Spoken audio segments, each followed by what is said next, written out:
Alright guys, hope you're all doing well. Welcome to the stream. It is a single faction tournament, classic late night, Friday night fun, man. Let's get it. So first game, we're going to be playing, I think we have Chaos Dwarves and we're playing as Empire, which is an interesting matchup. It's, Chaos Dwarves aren't the strongest right now, neither are the Empire, but I do think it makes for a good little duel of fates between those two factions. So let's see how it goes. Alright, firing it up here. No, you're not late. You're just in time. Just in time for the party. And the first round matchup is going to be the Gates of Ekron, which is an interesting map, actually. Yeah, interesting one. Not sure how this is going to go, but let's give it a good old college try and see what we can make happen. Is it Nurgling time? No, not Nurgle. We played Chaos last time, so I was like, let's go back to the old school. Let's play a little Sigmar and see if we can get some W's or some L's and learn something in the process, which is, the important thing. So. All right, tourney is live, everybody. Find your opponents. Looks like people are searching for their opponents right now. Yes, yes, and cool. Everyone is grabbing their dancing partner. The thumbnail lied. Yeah, you're playing Subuchai right now. That's fun. All right, so let's see if my opponent responded yet. We're up. Very cool. So I don't know what they're playing, or if I have a build against Chaos Dwarves even. Let's get our army blocker up. Hope you guys are all doing well on this fine Friday night all across the world. I suppose for some of you guys, maybe it's Saturday. You never know. Huntsmen are good. Yeah, Huntsmen are good. Not in every matchup, but against like Beastmen, for example, shooting Minotaurs, different things like that. It's good. It is good. All right. So is my opponent responding here? You'll be fine.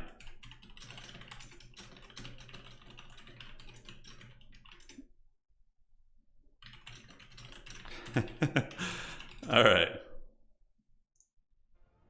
So my opponent is on the way. Now, how do we want to play this? American West Coast time so brutal for the rest of us. I know. I'm sorry. Why am I getting these angry faces from me appealing? We'll be back to doing some early streams. Literally, the dreaded summer weather is about to break. So, yeah, don't worry. We're getting there, guys. We're getting close to where we need to be. All right, so we're on Gates of Ekron, which is actually not the best map for us, in my opinion. It's got some weird line of sight. Yeah, Marcus wouldn't be that good in this matchup. I don't think so. I think there's better choices. I think there are better choices indeed. All right, so let's slap you on this. Get that and this. So we obviously have to worry about trains being a nightmare because trains are just nasty in general. So that's one of the big things that we need to be aware of in this matchup here. Yeah, once the summer weather breaks, we'll start doing some earlier streams. It's usually just so hot and miserable in the early day, that we've been doing it this way. So hopefully it's not too much of a problem for you guys. But summer's almost over. We'll be back to nice morning streams, which hopefully will be a little bit more conducive to everybody's business. If Thrones of Decay makes Nurgle Empire OP, I probably wouldn't drop the Empire if they got OP, just because the Empire is my favorite in all of Warhammer Fantasy. So, I probably wouldn't drop them. Mama Stank? No, we're playing Empire tonight, so that's not going to be, there's not going to be any stanky action. Let's try a couple of these guys, could be fun, although trains are a problem here, right? Yeah, we got to watch out for those. 2 and 3, I think you slap those in if need be. Obviously, there's going to be some rockets, so we got to put some respect on those. Yeah, all right. So that's a decent little infantry corps. Let's get a couple of you guys. Cannons on this map are interesting. I feel like the Chorfs can line of sight your cannon and just trade with you too well. You like the artwork? Yeah, it's fun. My wife did that. Yeah, she did that. Little fun drawing there. Okay, so you guys are down in the front ranks.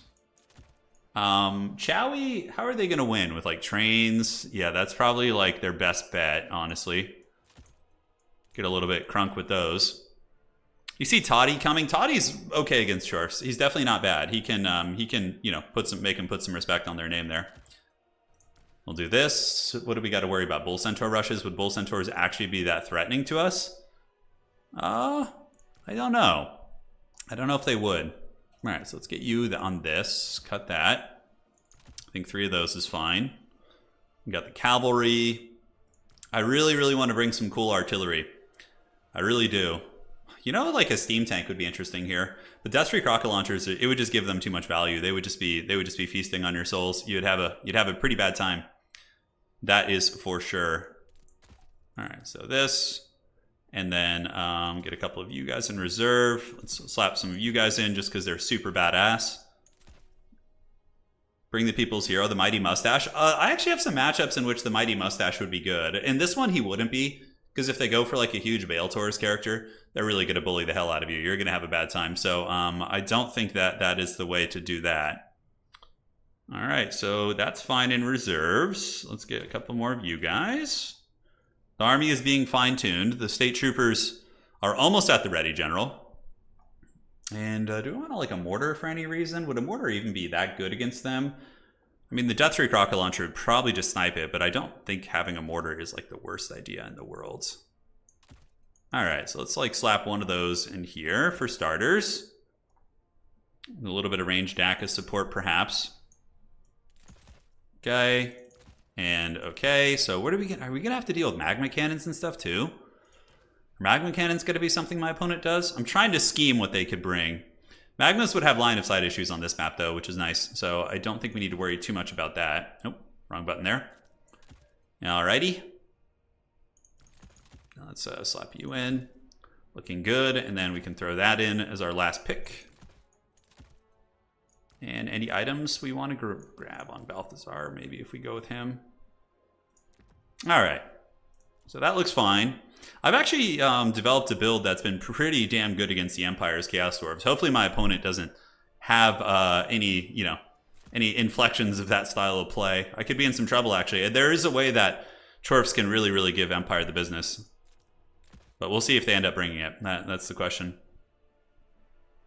Okay. Get a couple of you guys and you guys. I think that's fine. And then one in reserve. Maybe pull you out. It's probably a little bit better. Alrighty. Almost ready, my friends. Sigmar is with us this day. And hopefully he will carry us into the sunset. Alright, good luck. Have fun to my opponent. Build's ready.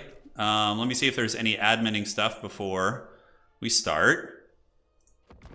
And we'll find out. No admin stuff. Looks like everybody found their opponent. Good. The community's getting pretty good at these rounds here. If this was this map is not good for artillery, like direct fire artillery. It's good for mortars. So like Chowie love this map. It's very good for them because they can hide their artillery from my cannons and shoot completely free. Yeah, Bar needs wagons with the flame decals on this side. Yeah, like race car flames or something. You know, most of the time I've been playing Empire lately, I have not been using wagons. Against dwarves, Chaos Dwarves, it's really good. So I will use them. But I've been finding a lot of builds, like how to beat Beastmen, for example, with Empire, that uses no wagons. So stay tuned.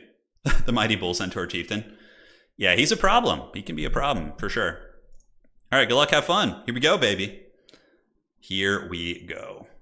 Let me get these lights on, by the way. I'm like sitting here in the shadows in the darkness. Some golem cave creature just withering away. All right. Let the good times roll. By the way, tomorrow, starting at around 1 p.m. my time, so it'll be an early stream tomorrow. We have the season finals of the previous Total Tavern season. So that's going to be a big tournament tomorrow. Top 4 in the entire world of last season, duking it out. So very, very excited for that. We got the top 16 players. They've been playing offline this week and getting ready, and we'll be finishing it up tomorrow. So make sure to stay tuned for that. All right. So first things first, we are going to do this, and we are going to do this. Outstanding. You hear the cave echo? Yeah. Well, that was because I stepped away from the microphone, so you're going to hear a bit more echo. Alrighty, so we got you guys, which is great. I brought a couple crossbows. I've been on a bit of a crossbow kick recently. I feel like they're pretty good for only, like, what, 400 something gold? Like, they're not bad at all. We got Geltz on horseback. He's just going to hide in the trees and cast magic, basically. And then we got you and you. Boom, boom. Wagons will be in the trees with Geltz, and the old silver bullets. I'm trying to think what I want to do with them. Probably keep them real deep set in case there's like some heavy dive or something. They're going to be able to, put a little bit of suppressing fire down as well. Okay, these guys could probably just be in the same group, and I can be lazy and then put these guys in 4. So yeah, the idea is we move up. We use our witch hunters to kind of poke away at Chorf stuff. We got wagons, and I do have some. Did I forget to bring something to shut down his ranged? Ooh, that could be in a little bit of trouble if he brings enough of shooting. Although the Chowie guns tend to have some issues, anyways, shooting on these kind of maps with a lot of hills and forests. So we'll play it. We'll play it by ear and see what happens. All right. Do this, and what do we got? So we got what appears to be... Oh, yeah, it's train spam. Okay. It is what I feared most, brother. Against the trains, I mean, what tools do we really have that are good? I guess it's just basically the game, the back... This game is going to be on the wagons to really get it done. 100%. All right, so let's do this. Move like so. We can just walk to maintain vigor. We also have the witch hunters, which can shoot them. Gelt is going to run away on horseback. I really wasn't expecting trains. This is a way that my opponent, in a way, has caught me off guard. You know, and from here, what is it going to be? 3 trains and then 6 other units? So is it just going to be artillery camping back here? Then we got goblin laborers. All right, not surprised. And they're going to get their clutches on this side for sure. We'll hide like a single spearman right here. And he can try his best to help. All right, so we got goblin laborers and cutthroats. So yeah, it looks like it's mostly chaff units. Wagons, we don't want to shoot into the trees and waste their ammo, so we're going to pull them up here, and Gelt's going to kind of run into these bushes over there. We've got the silver bullets, which will be deep set, and hopefully they'll be able to put some pressure down, and we'll call in some Empire Knights now, because we can't just have trains running through our lines. So Empire Knight's going to run up here. Even though they do lose to the trains, you know, they'll hopefully send a message. And what do we got here? Hobgoblin cutthroats? All right, so let's get you guys like so, maybe moving up, getting ready to party. We see the train legion coming. And it looks like they're moving across, so let's get you ready to go, maybe press over there a little bit. And if he comes out of the trees, you know, I'm hoping I'll be able to, you know, deal with it. We'll put you in group 5 for now. All right, so we see the trains getting ready to park in the bushes and cackle at our expense. We're going to move up the witch hunters to try and mitigate cap weight. We'll move up a swordsman and a spearman and put you guys in group 8 here. Oh, too many units got selected there. These guys should not be in group 8. Have you here, and yeah, we're going to try and keep them from capping their home objective here. So Balthazar Gelt's going to sit in the bushes. We do have final transmutation as well. All right, so go witch hunters, get up there, prevent the cap. That's going to be pretty big, and it looks like there are some units capping over there. So we're going to go like send our state troopers over, and yeah, doesn't look like we're going to be able to quite shut that down. All right, so we got Demon Smith sorcerers. All right, that's kind of cool. So witch hunter is going to pull back. It looks like it's going to be Astrogoth, and now we have our silver bullets. We need to get them like right lined up here. Get a little bit of a poke on those dudes, and on this side, we can call in some halberds. Granted, the halberds are just going to get wrecked pretty bad by those damn trains, so we need to just play this side. All right, a little bit of DACA going down here, but now our dudes are moving up, and we need to get the guns at the ready. Let's move you up, create like a little bit of a buffering wall here. Balthazar Gelt's here, and these are going to be Hobo Goblin Wolf Riders. All right, so we need to make sure we have some adequate Empire Knight play to potentially shut those down. All right, so you're moving up. Witch hunters need to be nearby. Wagons, we can just, you know, shoot at these characters. I'm totally fine with that. Balthazar Gelt has final transmutation too, so that will hopefully be disruptive. All right, witch hunters, let's get that hurt going. Park you up on the hill here. Keep the Empire Knights behind you, and you. Oh, no, he's trying to sneak through with these guys, the Hobo Goblins, which is fine. So we'll just get these Empire Knights to head them off, and basically they're just going to get routed off the map here by the Empire Knights, which is a big win for us. Wagons, we'll tell them to fire at will now, and here comes the Dread trains. So the trains are on the way in. Balthazar Gelt's going to have to get ready to try and get a big final transmutation on them. And the trains are starting to take a little bit of damage. Let's pull our guys back, and there is going to be a flamestorm on those, so that's unfortunate. And it looks like we did get those off the battlefield. So now what we want to do is drop a final transmutation, hopefully lock them in place, get these guns back, and keep these wagons rolling, because they are just totally in bad position here. All right, up you go, and you guys go over here. Let's get these guys moving there. And we did get a fat final transmutation there. That basically hit the entire Chaos Dwarf army, so that was pretty good for us. Although our backfield's slightly compromised now, for sure. So let's get those trains back. And for here, we just call in more Empire Knights. We need more mass. And you guys on the side can continue coming to try and lock these things down. The wagons need to just kite away, basically. Witch hunters are duking it out with these Demon Smith sorcerers, and they seem to be winning. All right, let's put a little bit of hurt onto these guys. And in the meantime, we can get these Empire Knights around the back to go push up on the objective, push up, and you guys push up on here. All right, so Balthazar Gelt's okay. Trains are pushing pretty deep into our lines and causing a ton of disruption, but I think overall we're okay. We've been able to kind of keep them in check with the wagons, and we are massively ahead on value, and that side not so good. Okay, so we need to get some, let's get some good quality troopers over there, some great swords. There's always an excuse to use great swords, man. Sign me up for that. Okay, you guys go. And let's do this, pull these guys back, and we need to focus fire these trains down if possible. That one guy's being like escorted off into the Shadow Realm by that train. All right, so we got this one here. Let's pull these crossbows back. Crossbow shooting here. Trains are still online. Let's pull you guys around this way. I do not know how that Witch Hunter is getting chased around, but man, oh man, he's having a hard time of it. A couple Halberdiers still going strong. Cool. So the other side's going to be ours. This Skullcracker is looking worse for wear. Thankfully for me, the Witch Hunter did survive. So that's actually really big. And we have these guns online here in a second, which are going to be good. 2 Empire Knights. I don't know how we got 2 stuck there, but looks like that's going to be the case. And the Chorfs are losing the ground fight here pretty hard, it would look like. And the trains are also being forced back, which is great. So let's shoot this Demon's Tongue here. The Demon's Tongue is one of the best units on the Chowie roster. It is. It's pretty menacing. All right, Empire Knights are back. We could do a little bit of unsummoning here. Looks like overall we should be able to clear these objectives off on that side, and then we're going to have a triple cap on them, which I think is good. Yeah, let's keep moving with the trains. You guys move up, and the Witch Hunters can move up. We need to get another big Final Transmutation going down. That's going to be what needs to pop off here. Let's get the wagons, go for a Lord Snipe. We might actually be able to just take down Foghorn right now. He's like very, very overextended. So I'm hoping that that disruption will be on the table. All right, so let's call in some great swords and some spears to deal with the Chowie warriors that we're seeing kind of popping out here. Looks like Foghorn could be in massive, massive danger here. Empire Knights can easily just take care of these hobo goblins. And we might lose the home objective here because the trains are clearing us off, but it's all good. All right, so we got some Infernal Fireglaves over there.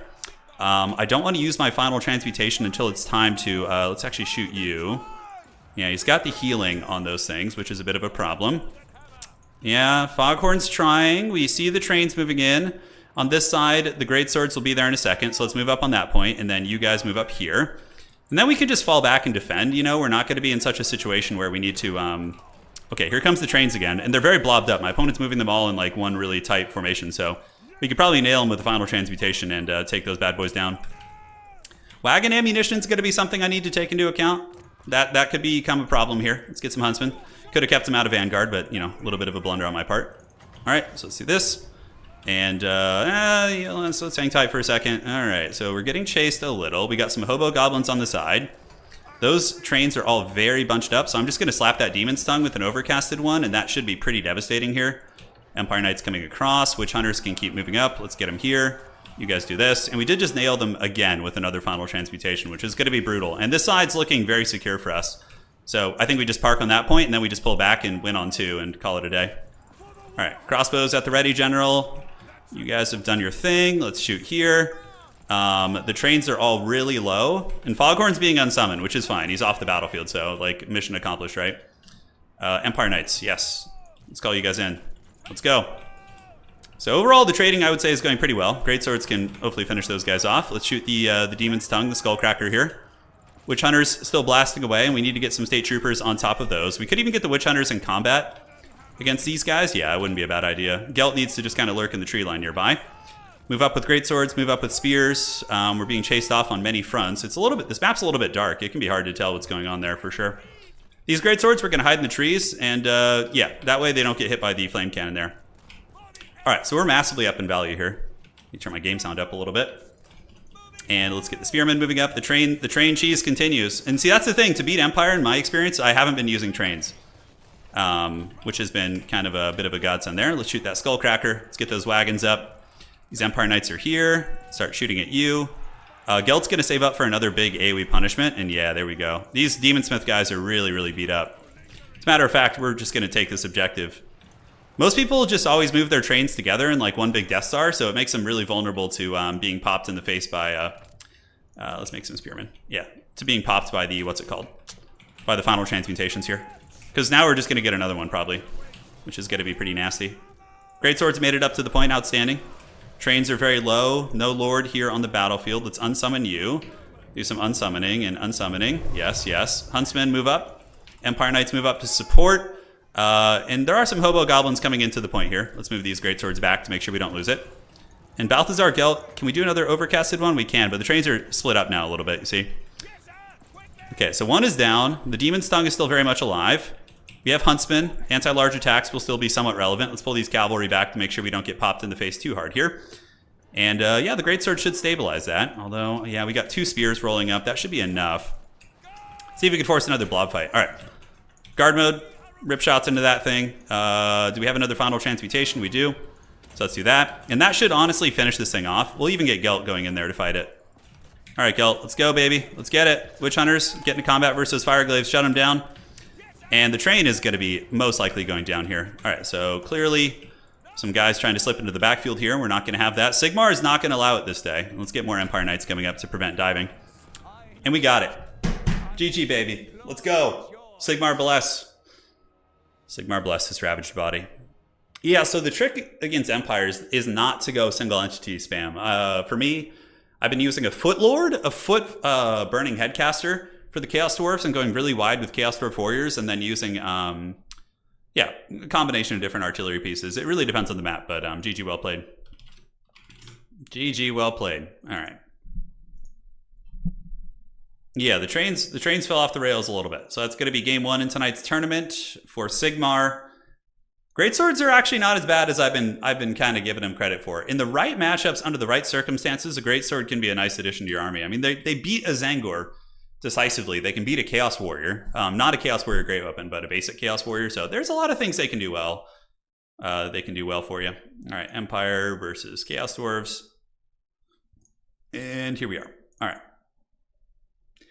Really, that game just came down to the trains being blobbed up and us just getting like 2 or 3 overcasted final transmutations on them. Yeah, everybody loves gold. So let's look at tonight's tournament. I take accusation on the Witch Hunters when I'm playing against dwarves, some dwarves, not Chaos Dwarves, but regular dwarves, because it lowers armor. So you can use it as a Plague of Rust ability, right? So let me show you real quick.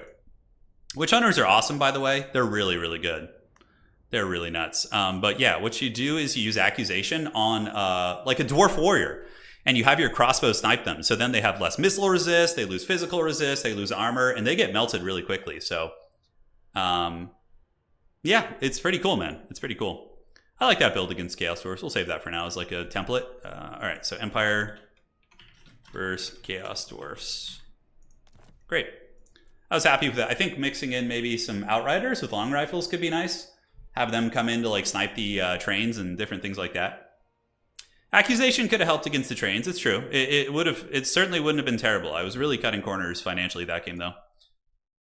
All right, so now we're going to take a look at tonight's tournament. Hopefully we don't run into Kislev, Cathay, and Dwarves. As the Empire, those are like your 3 bad matchups that you really want to avoid. Honestly, outside of those, the Empire can hang in most matchups. But Empire, or Kislev, Cathay, and Dwarfs are all horrific matchups for you. Like really, really favored for the other side. Which isn't a terrible deal, right? All right, so Outer Region defeats Ghoul. I won against Pink here. Hlidden. See, Hlidden's who I don't want to run into. They only play Dwarves. And it's just pure suffering trying to beat Dwarves with Empire. Aside from that, yeah, still a handful of games to be going. So let's refresh this in just a second and we will check. Thank you guys for joining tonight. It's been fun so far. Play that guy again, turn the Chaos. Which guy do you want me to play? Would Gotrek be good against Chorfs? No, probably not. Because, you know, the Chorfs, yeah, they're big stuff. Like, he wouldn't be able to catch the trains. And the trains would get a bonus for his infantry versus him as well. So it wouldn't be the best. Okay, handful of games still to go. We're making good progress. Pretty sure you already talked about it, but what did you think about Realms of Ruin? New video released yesterday, Army Painter and Mapmaker. I think that's really cool. I mean, that's definitely a step in the right direction. If they can fix some of the UI clunkiness in that game, Hammond, I would be pretty happy to try it. Even though I really dislike the Age of Sigmar setting,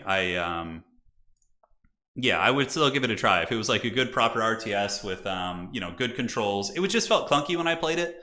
And there was a lot of like really heavy balance issues. Granted, it was an early beta, so. Wouldn't you be concerned as a Chorf wide build with no trains against an artillery spam Empire? Yeah, so wide Chowie can be a threat for sure. Like if you're playing Chowie, if I was playing Chowie against Empire right now, if I was in this tournament, here's what I would bring. Hopefully I don't have to play Chowie again. They're not watching. All right, so I'd go with a very cheap Lord on foot, and I would go with Fire, and then get Burning Head. Okay, that's it. Cut Infernal Engineering, keep Kindle Flame, keep his items. They're pretty good. That's all you need. That's straight up it, right? So you bring those, and let's say it's on Gates of Ekrond, right? I would go with a wide battle line of Chowie warriors because they really dominate state troopers in combat. Greatswords obviously will do okay against them, but I would have this be my opening core, and then I would bring 2 heroes. I'd bring 2 Infernal Castellans on foot with just the Lifebane blades, and they only cost 850. They have anti-large, they have long-range rifles, and they also heal in combat. So I would park these guys up on the high ground and I would have them shooting wagons the whole time, because wagons won't be able to kill them that effectively, and they can really do a ton of damage against wagons, which is very frustrating. So from here, I would probably bring a single Death Freak in reserve to pop that thing out of reserve. I would mass out on Hobo Goblin Riders because they're just really, really powerful.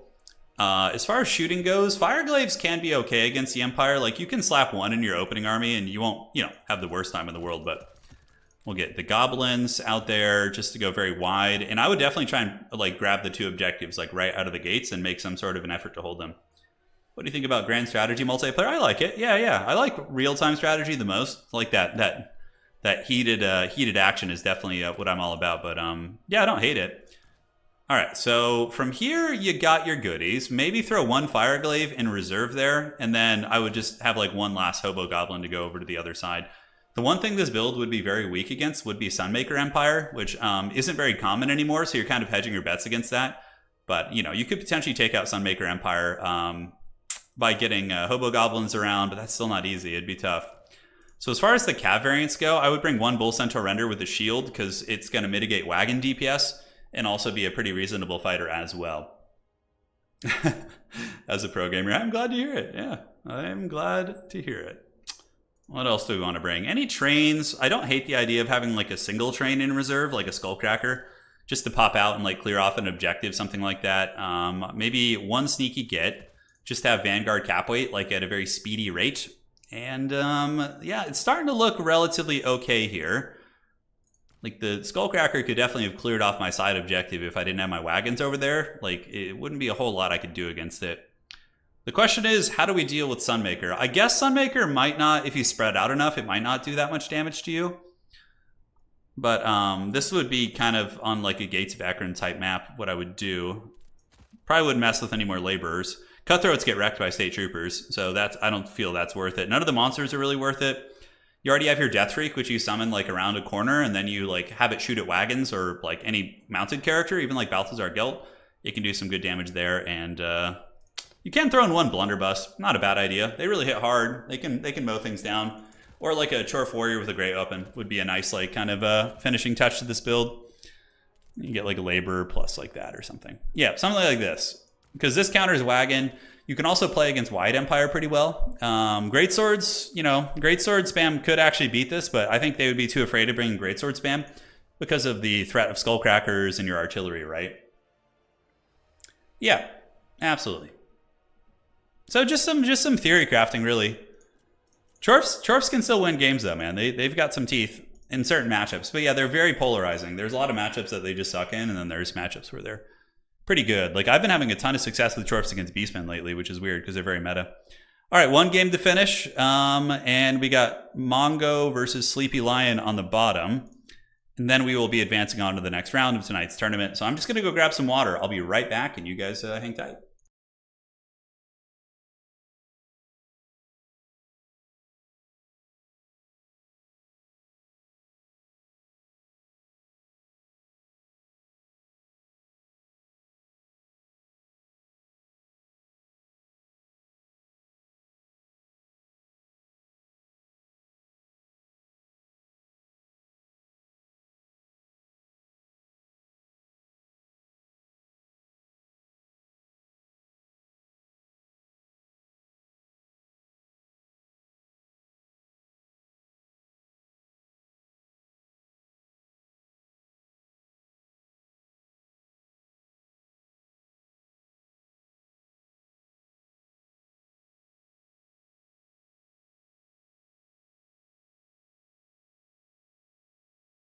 All right, guys, I'm back. Let's see if the round has finished.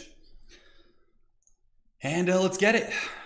Let's get it. All right, let's see what we have here. Brackets, and they're still playing. Let me check with them. Technically, they still have another 12, 13 minutes to play. So we got a little time left. Yeah, regular dwarves are definitely stronger than chaos dwarves this season. Let's take a look at the stats while we have a little moment here together before we jump into our next game and get real sweaty. All right, so here we are. Yeah, ogres I'm pretty much banning from all my tournaments. They're just buggy and OP. And Beastmen looking to be a front runner, which makes sense. Wood Elves doing well too, which is cool. I don't know, is it really just Serkia carrying the Wood Elves? There's got to be other players playing them. We've almost got Empire back up to 50%, boys. We just got to win a couple. We got to have a positive win rate tonight, and then we can get the Empire back up. Dark Elves looking nice. Slanesh is 9-9. All right, so somebody has adopted Slanesh, getting some nice wins as well. Who's in the pits right now? Yeah, Khorne not doing terribly at 42%. Pretty cool to see them having some resurgence. Nurgle at 37. Chaos Dwarfs makes sense. They're hard to play. Chaos Dwarfs are hard to play, and they're weak. So that's tricky. I don't understand this, though. Vampire counts being at 26%. I don't get that, man. That seems weird. That seems weird indeed. Who knows, man? Yeah, Chaos Dwarfs are definitely a lower end faction, but they can still win. Winning a single faction tournament, I think if a really high level player played them, it would be possible. Okay, so somebody may have dropped. So let me check here. Did you get a point for that? Aha. So it looks like somebody might have dropped. So let me just fix this real quick, get their points, and then we will be good to go to the next round. You wouldn't happen to have the full name Turin? Yeah, I mean, Turin is my middle name. Chaos Demons. Chaos Demons are kind of like a multiplayer afterthought, I feel. But yeah, I mean, demon units in general, there's only a couple good ones. So having a whole roster filled with like mostly mediocre units and like one good one, you know, a couple good ones, it's not a recipe for success. Yeah.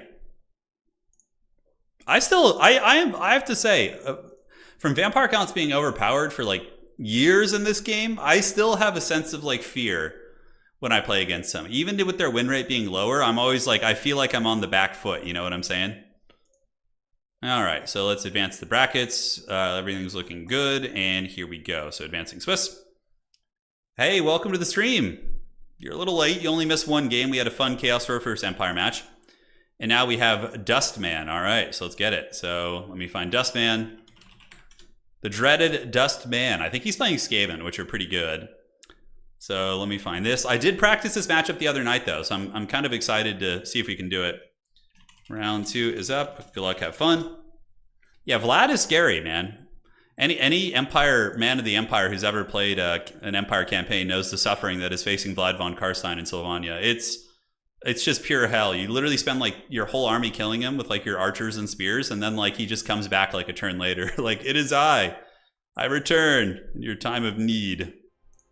All right, Road to Talapine, let's get it. It's got to be the map. Yeah, I feel like counts are good. They definitely take some skill to play, though. You know, you got to have pretty good micro. Let's get it. He says, oh no. You're going to be fine. You're going to be fine, Dustman. Vampires eternally put fear in my heart. They're the origin of so many toxic total war. Yeah, no, absolutely. The Mortis engine. Hey, Turin, I played this game for many years, but never multiplayer. Any suggestions for a faction to learn? You know, for me, there are some factions that are easier than others, but I always say just pick like the flavor that you like, man. And like pick 3 factions that you really like their flavor and then focus on those. And you might not like 2 of those, but then at the end of the day, you might find one that you like, and you know, suddenly, boom, you're in the promised land, right? So, oh, dude, guys, you're about to see the most forbidden builds ever here. All right, so let's turn this off. Let's get the art blocker up here. My full name is Carl Turin France. Carl France is my favorite. Yeah, he is. All right, so we're playing Skaven, so it's going to be unsummon cheese. So we just have to deal with a very wide Skaven army, basically, is it? So, always a good time. Always a good time. Okay, so you guys are going to love this build, though. This build is the stuff of legends, man. It's going to be sweet. Okay. Let's get that, and then we grab another one of you. Okay, get that, and we can throw that in there. Get you riding around like this. All right. Yeah, build's looking good so far. I'm pretty happy with it. We're going to throw some extra forbidden tech in this build, though. Like, extra. The old world has never seen anything as ferocious as these units. So prepare yourselves, man. It's all I got to say to you. Prepare yourselves. You're in. Fasten those seatbelts. You're in for a ride. How Steam Tanker not that good. No, they're unfortunately still bad. Yeah, I've been playing some Baldur's Gate 3 with my wife and Professor Pone as well. An old Subutai. We've been having some fun sessions, which has been cool. Yeah, an awkward amount of money left. Regardless, let's figure out the rest of our army here. Do this. We can slap you in. I don't hate these guys as reinforcements. Alrighty. And then we need to get you in the army. Throw in a wild spear unit. Don't you try and peek at what I'm bringing, dude. Don't you try and spoil the glorious battle that's to come. I don't think we really need these, honestly. Yeah, let's throw a couple of those guys in. And yeah, this matchup's a weird one, dude. It's a very strange matchup. Because the Skaven players are just always cheesing with the... it makes sense that rats would cheese. With the old power grab. So their army has like falsely inflated leadership. I've been tempted to ban it, but I don't know. It's not like the most broken thing. Like ogres being immune to knockdown and stagger, and like just you're not able to stop their DPS at all. It's just absurd. Okay. How are we looking here? Yeah. I like this. I wish that ability was actually good. Maybe it could be though. Maybe it could be. So let's actually try that. Oh yeah, I like this build even more now, guys. It's just the stuff of legends here. All right, good luck, have fun to my opponent. It is time. Skaven never fight fair. It's lore appropriate, yeah. Am I painting anything cool lately? Yeah, so I'm working on, because as you guys know, when the old world comes out someday, whenever that is, I'm going to start a second YouTube channel where we cover the old world. We do battle reports and stuff and look over the rules and all that. So pretty damn excited for that. I have an Empire army fully painted and ready to go and based and everything. But I'm working on Warriors of Chaos right now. So I have, I just finished painting 14 Chaos Warriors, 4 Chaos Knights. I still have more to do. I have Chaos Lord, Sorcerer. I just got a bunch of Marauders in, so Chaos Marauders. The dreaded double Luminarch. Luminarch against Skaven is kind of interesting. But the problem is one Warp Lightning Cannon really gives it the dirty, so. No, they still haven't fixed the, no Steam Tanks. Steam Tanks are not that good. Yeah, they're just terrible. I mean, I guess against Skaven, if Skaven didn't have Power Grab, I might consider a Steam Tank, but the extra leadership makes them harder to break, so. No, I actually have a Mortar Wagon, which I've been having some fun with, you know?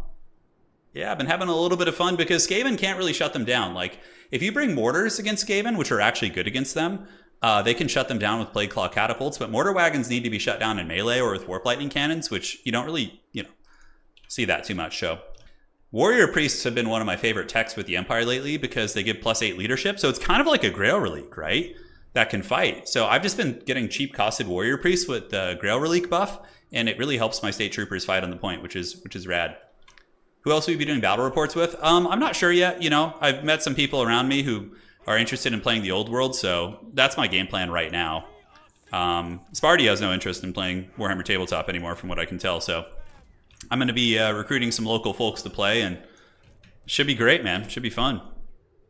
All right, so here's our builds. Yes, good. Just a hell of a lot of State Troopers. You can go Hellstorm spam against Skaven. It's actually very good, but that's not how I'm playing it right now. I have the Warrior Priest. So we're going to put one Warrior Priest. Yeah, Toddy Fear is good. It is. Honestly, this is just, that's what's cool about Empire, right? You have different play styles. This is very much like a different style of play, which is fun. And it can work. It can overwhelm Skaven. Like, you're kind of playing their own game against them, right? You have a lot of units of your own, so, you know, you can swarm the rats. But Toddy Fear is very good. It is. All right, let's get it. Let's have some fun. GLHF to these rats. I practiced this build the other night versus Subutai, and it was able to win. Granted, I had regular mortars, not mortar wagons. So the adjustment for today is using the war wagons here. Yeah. Thank you, Gabagool. I appreciate that. And it's going to get fixed, you know. Yeah, it's going to get fixed. I know I've been saying that a long time. CA forgot to do it in the last patch, but I literally sent a direct message to them this time. I was like, please. And they're like, yeah, we'll try and get to it. I'm like, okay. Let's hope for the best. StarCraft. Oh, man. Dude, I haven't played StarCraft since college, which would have been 2012. I was pretty good at StarCraft. I was a very high-level Protoss player. And Terran as well. Zerg I sucked at. I don't know what it was about Zerg, dude. I just could not figure those bad boys out. They were just, something with the way they played just did not work for me. All right, so he's got a couple ogres on this side, so let's just get some spears up. If we can get a triple cap out of the gates against Skaven, that's incredibly strong. All right, so power grab, is it here? Ironically, if he doesn't power grab and brings like a good lord, it could be a little bit troubling if it's like a powerful lord, but no, it looks like he's going to power grab, so. My disappointment is immeasurable. All right, so let's get you. Get some Sigmar Sons moving up to that point. Outstanding, and now they can kind of rush over to the middle. And we can just get more spears. We're just going like very, very wide. A very wide empire here. We want to get the points initially. We have the mortar wagons. Yeah, I sucked with Zerg. I don't know what it is, dude. I don't know what it is. I just am terrible with Zerg. Okay, so we'll get you here. He could try some like flank with some Death Runners or something, but we can respond pretty quick with heavy cavalry to ride them down, so I'm not too worried about that. But the fact that we're going to get the objective out of the gates is rad. It looks like that's going to be the case. So we're going to do that. Get the Warrior Priest parking right here, you right here, and you Huntsman back here. Balthazar Gelt's going to come, and now let's get the mortars to just start shooting at... These are Skaven slaves, so we want to shoot better quality units, but it might be all that we have to shoot at right now. So we'll just rip the shots. It's all good. And then for you, let's get you guys up. We need to like form our formations. Get the Warrior Priest right there. See how I'm like parking the Warrior Priest in between? That's the jam. That's the business right there. Oh, look at those mortar shots, baby. Let's go. And now we got the Night Runner Slingers. So that's what we want to be shooting with the mortar wagons. That's basically the whole strategy here. As now we call in some Empire Knights to prevent backfield diving, basically. And yeah, we're good from there. All right, so do we have any ogres moving up? Doesn't look to be the case. Warrior Priest is in there buffing them out. Looks like a couple pebbles going after the Warrior Priest here. And now the ogres are coming in, so we need to shoot them. Spears at the ready, General. And spears and bows go this way. All right. So the Warrior Priest is hanging in there. Swordsmen are absolute chads as usual. And we can pull you over, get Sigmar Sons there. And now we just move up, just dudes to fight, basically. We just need bodies on the old objective. We got the Empire Knights there to handle the rats. And we have some bombardments here. So let's do that right there. That should be a pretty devastating little spot. And ooh, a Flensing Rune on my State Troopers. Interesting. All right. I respect that. Warrior Priest is there. He's bashing it away. Ooh, that was a big bombard right there. We actually got a lot of value. And he's trying to pebble Balthazar Gelt. The ogres are taking a bit of a beating, and this is to be expected. You know, we're going to take a bit of a hammering at first, but as long as we hold on to the side objectives and this objective, then we can afford to take some heavy fighting here. The rats look like they're going to be trying to creep around, but we'll just call in another Empire Cav unit here in a minute, and we'll be A-okay. So far, the rat ogres are getting punished pretty hard, actually. And we can go ahead and get these Empire Cavalry here, run back. And the mortar wagons have done some respectable damage. Nothing too crazy, but, you know, they're hanging in there. Warlock Engineer, and cool. So the Empire Knights have intercepted most of those rats, and now we need to call in some rat hunters from over here. So we're going to get the other Empire Knights and have them charge into these ones. And Gelt's just going to do more bombardments here. So let's just keep going after the ogres, get the spears to form ranks. You back there. The mortar wagons in the meantime still just kind of pounding away and hopefully doing some respectable damage. Let's go after the clan rats for now. See what kind of work we can get done against those bad boys. Flagellant's coming up on the point, so let's get Flagellants here. Balthazar Gelt can go ahead and drop a bombardment there on those plague monks. And oh, he got a little bit caught up here, guys. He got a little caught up here by these ogres, but not too worried about it. All right, so these Empire Knights have done good. Let's have them collapse in there. These State Troopers at the ready, and one of our Warrior Priests actually did get beat up. Okay, so he took a little bit of damage. We need to get you guys back to these State Troopers and get these spears forming ranks. So a little bit sloppy, losing track of my State Troopers there, but it's all good, it happens. Mortar wagons still doing progressive damage. I think we're well ahead in this game. Gelt though, ooh, if I lose Gelt, that would suck pretty bad. So we might actually get Balthazar Gelt killed here, which, you know, he's really cheap, so it's not like the end of the world, but yeah, you can see our State Trooper leadership is holding very firm on those points, which is outstanding. So we need to keep tabs on our beat up units and potentially do unsummons. So we'll see. Warrior Priest is back, so we're just going to park him on the objective here while the mortar wagons keep shooting away. And yeah, let's go ahead and just do another one there. Let's pull back these Empire Knights right now. We need to do housekeeping to make sure we have more troopers as the game progresses. So very, very important to do that if you're playing like Wide Pyre, as I like to call it. But you can see the high leadership blobs, right? It's pretty cool. Pretty fun stuff. Let's get some Empire Cavalry, go run down those Skaven Slave Spears. Balthazar Gelt's chilling here.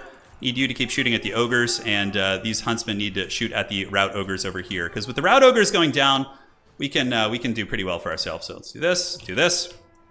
All right, and then we move up, and we can call a couple out of Vanguard here. Let's get you guys going after the gutter runners, which sucks, but it's all good. And next, once we get like a really secure battlefield, we start to call out grenade launchers.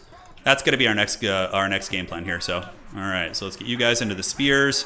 You guys still moving up. Mortar wagons still shooting away happily. Let's go after the Night Runners. Trying to snipe Gelt. It's a bold strategy, Cotton. Let's see how it works out. On this side, it looks like we got some doggos. So let's get them here. Gelt needs to keep juking. We got a lot of reinforcements coming up. Let's have these Empire Knights hammer these guys down. And yeah, the Rat Ogres are being killed by the Huntsmen. I would say with pretty solid effectiveness. Gelt's still around. You know, he's being the man of the people. Let's have you go hammer these rats down. You park on this objective. Warrior Priest needs to go stand in the blob to make sure he's, you know, giving the most he can to his troopers. And from here, what do we got? More DPS rats? All right, so we need to wait to see where they fight. I don't want to shoot at them until they've stopped moving. Okay, so we got a couple pistols moving up. Gutter runners are here. Let's do a unsummon on you, actually. So we're going to unsummon you, move you guys up to fight. Witch Hunter is still providing leadership to those state troopers, which is badass. Those guys are shaken and being hunted, so no drama there. How we looking? Gelt's still around. It looks like, oh, are they really coming for a snipe on Gelt? That would be a bold strategy, Captain. Looks like you finally catch those guys. Couple dudes moving up to party. The Witch Hunter, not Witch Hunters, but Warrior Priest keeping the whole rabble fighting, which I love to see. Let's move you here and move you here. And then we can call in some reinforcements on the side objective just to hold this one. All right, so they can do this while we call over reinforcements. That's a pretty common domination tactic, by the way. Like just little like shifts like that from objective to objective. Yeah, it's definitely not bad. All right, so you guys shoot here. We should be able to wrestle this point back. I mean, we're pretty well ahead on value and up on points. So not feeling too bad. And it looks like the Chieftain's going to be cruising in. Let's get the Flagellants moving up to the point. Let's fight near the Warrior Priest. And we do lose the middle, but it's all good. Like we're gonna take that side objective. So, and now it's grenade launching time. This is where it gets real ugly for the rats if we can stabilize our field.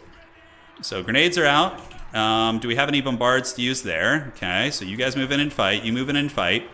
Empire Heavy Cavalry doing good. So their rats look like they're going to fold on the middle objective, as far as I can tell. They still have a lot of cap weight on that side one, actually, believe it or not. Do we have a bombard here? We do, so let's nuke those guys into oblivion. And do we have any other Empire Heavy Cav around? Oh, we have grenades, but they're kind of unprotected at the moment. Yeah, so you guys need to come back across and protect those grenade launchers. Otherwise, it could get crazy. Those guys are down, and we have like a super high leadership state trooper blob because of the Warrior Priests. Unfortunately, it looks like we took some overcast damage. So housekeeping and housekeeping. Let's go ahead and mortar you. Is there any other mortar targets? Yeah, we'll just shoot those Night Runners for now. Middle objective flipping back to us. The leadership blob is hopefully going well. We got 2 swordsmen to hold down this point, so they're going to hold that nice and firm for Sigmar. Let's get these Empire guys charging across. A little bit of gunner runner action here. Unfortunately, they're probably going to get us. But yeah, we have just so much leadership up on these points, guys. The Warrior Priest is just such a Chad. All right, I forgot I had this ability too. All right, cool. So those rats have been headed off. Let's get our grenades up. This game's basically over at this point. I think we got it. Gelt's been my go-to lately for the Empire. I've been having a blast using Balthazar Gelt. Looks like some rats are coming up. Some mortar wagons. Let's go get our grenades. And do we have any heavy cav? We're not going to need it. Let's get it, baby. Let's get it. Sigmar bless his ravaged body. Yeah, mortar wagons aren't bad against Skaven. You can't really shut them down. You know, like the Skaven, if they bring Warp Lightnings, they can. But every Skaven player these days is so hyper-fixated on the unsummoned cheese and having a wide, high leadership army that you really don't need to worry too much about like big, expensive things anymore. It's usually just wider armies. Yeah, the Flagellants don't care about the unbreakable thing, but... Yeah, Gelt tried. Mortar wagons, you know, not bad. They're shooting clan rats, so it's not going to be crazy value. Huntsmen did good. Rest of the army, Empire Knights obviously did fine. Everything kind of clicked that game. Everything kind of worked. GG, well played to my opponent. No worries, dude. GG, well played. All right. So let's refresh this, report the score, and keep it going, man. And keep it going. All right, where are we at?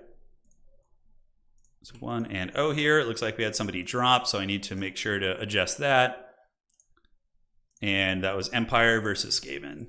That's a matchup I'm very practiced in. I'm very comfortable to play it. But if Skaven had come out with like 2 Plague Claw catapults, that build game is way harder, right? Because then my state troopers are getting nuked, and I don't really have too many answers against it. So, hey, how you doing, Allied Trucks? Hope you're doing well, man. Hope you're doing well. All right, so looks like Commissar here. Let me check his points. Should be here somewhere, so he should have 1 game for that buy round. So let me update his score real quick. And we'll keep it rolling, man. The Globadiers are okay. Yeah, absolutely. See, that's the thing, though. Skaven players don't really use that stuff anymore, man. They're so hyper-focused on the power grab combo. I think there's a lot of like other ways Skaven can play that would really crush the Empire if played correctly, but they just don't do it anymore. Yeah, the power grab is blinding them with power. All right, let's do that. And see how we're looking in the round. We finished pretty quick there, so this could be another minute here. I really like that build, though. The Warrior Priests don't do a lot of damage, but they keep your troopers on the points for a long time. That extra 8 leadership is pretty good. So we'll save that for now. Empire versus Skaven. We can adjust it based on the map, but it's really nice to have like a foundational. Do I already have one? I already have one? Yeah, I think we save this. Empire versus Skaven. Yeah, we can save over whatever the other build was because I think this one is better. What would I do here if I was rats into Empire? It depends on the map, I suppose. I think some Jezzails are very welcome. Because it's incredibly hard for the Empire to get into Skaven backfields. If they use Wolf Rats and Ogres effectively, Empire Knights really will not get past them. So you can have Jezzails, you can have Plague Claw Catapults. Toddbringer can disrupt them, though. And the thing is, a lot of Empire players will go with Toddy, right? So that's something you have to think about. Because Toadbringer is a nightmare against Skaven. His leadership effects and his terror routing, oh man, he can buckle things off. Also in character for Skaven to be so distracted by some glint of power. I know. Absolutely. Honestly, it depends. It depends on what you like. I personally think the DLC is very overpriced. If you're talking about it, like $25 is rough. There's something that I'm gonna be advocating for. I was gonna make a video kind of outlining it, but I'll give you guys like the basic ideas right now. So you can see we still have a lot of games to finish. So we just finished here. Ghoul finished versus Night Demon. We have a handful of games still being played. I mean, most of them. So they'll be wrapping up here in the next like 10 to 15 minutes. But what I was thinking is, yeah, Rattling Gunners do have problems hitting Cav. Yeah, absolutely. But Rat Ogres have always been a really good counter against the Empire Shot Cavalry. It's good to see you, by the way, Arrow. Hope you're doing well, man. Yeah, Jezzails I like a deep set Jezzail and double Plague Claw Catapult, because what's crazy good about Plague Claw Catapults is they just mulch through state troopers, and on top of that they can kill cannons and stuff in like Warplight and Hellstorms. So if you come in with a Hellstorm and your opponent has like 2, Plague Claws, they can usually outtrade depending on the RNG of it. The leadership discouraging, clearing out state troopers off objectives who are like fighting in blobs would have been really punishing. And also I do think some Globadier play. Like, Empire doesn't have effective ways of killing globes, really, outside of cavalry charges. Because Skaven Globadiers, I know I'm getting distracted. I had another tangent I was going to go on here. Where is it? Yeah. So Skaven Globes have high armor, right? They have 100 armor, so they don't really care about archers shooting them. But here's what I was going to say. And Hadri's kind of already addressed it to an extent in chat, but like, I'm going to make a proposal to CA that I'm going to get the data from them. I'm going to be like, hey, what percentage of your player base actually plays multiplayer or custom battles? And they'll probably be like, oh, like 2 to 5%. Okay. So I think it would be a really cool gesture of goodwill and like a peace agreement, a truce of sorts, if they made every faction and all the DLCs available for multiplayer. So you could come in, you could play with your friends in custom battles, and you could be like, wow, this faction's awesome. I love these units from this DLC. I'm going to buy this DLC to play campaign. But then also it makes the gateway for getting into multiplayer way better, like way better. And I think that would honestly be, I think that would be a win. Like, I don't think it would cut into their profits, like, because it's such a small percentage of people who play multiplayer in this game. I think if anything, people who play campaign would be able to mess around with the units and see if they like the lords and how they play and all that stuff. And then, they get a taste of it, and then they can buy the DLC if they really want to play the campaign or something. The problem is, I think that CA has like some sort of a system in place that checks to see if you have the DLC, and it would take like some sort of a reprogramming. Like, they would have to redo their system to accommodate that. But yeah, I think that would be cool, right? Like, you could, even if you're just a campaign guy, you can go into custom battles and play with the new units and stuff. That deserves an Applebee's gift card. That's right, it does. And there is, depending on who is there at CA, like, I think that could get some traction, because the gateway to getting into multiplayer, like, it's It's rough. It's a little rough, right? Like the quick battle system is awful. The maps and quick battles are awful. The cost of DLCs, if you want to like play a certain factions, can really add up quickly, and it's really not great. So I mean, I think that would be good. I don't see him going for it. Yeah, well, you know what? I'm going to try anyways, and we'll see what we can make happen.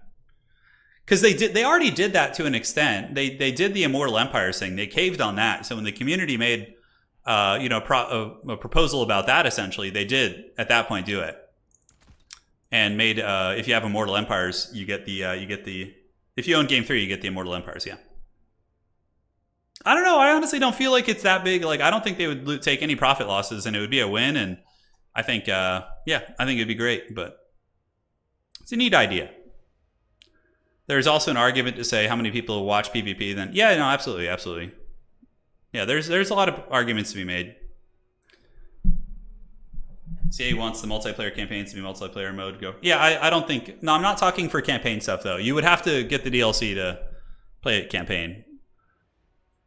Because that's where that's from their perspective, that's where they make all their money, right? It's not from multiplayer. Multiplayer is very tertiary to them. I think CAC's multiplayer is like a marketing element where it's like a lot of people like to watch multiplayer battles, and for them, that's the angle of that. yeah, it's tricky. All right, so handful of games still finishing. Let's take a review. Look at the leaderboard so far. All right, so we're seeing some familiar faces winning games. We're gonna have a hard opponent next round. Rounds 1 and 2, you can kind of get good matchups, but eventually you're going to start facing the sweaty factions once you get to rounds 3 and 4, assuming you're winning your games. Hopefully the people I'm playing are getting good tiebreakers. So who do we play in first round? We played Pink, so hopefully Pink wins. We need the people we play to win their games so that we have a good chance of even if we lose a game in the round of 4, we have a good chance of going to the top 4. That's the really big thing for us here. Yeah, so hey Puggington, I appreciate that, man. As an experienced campaign player that sucks in multiplayer, this will motivate me to try it. Yeah, absolutely, man. Absolutely.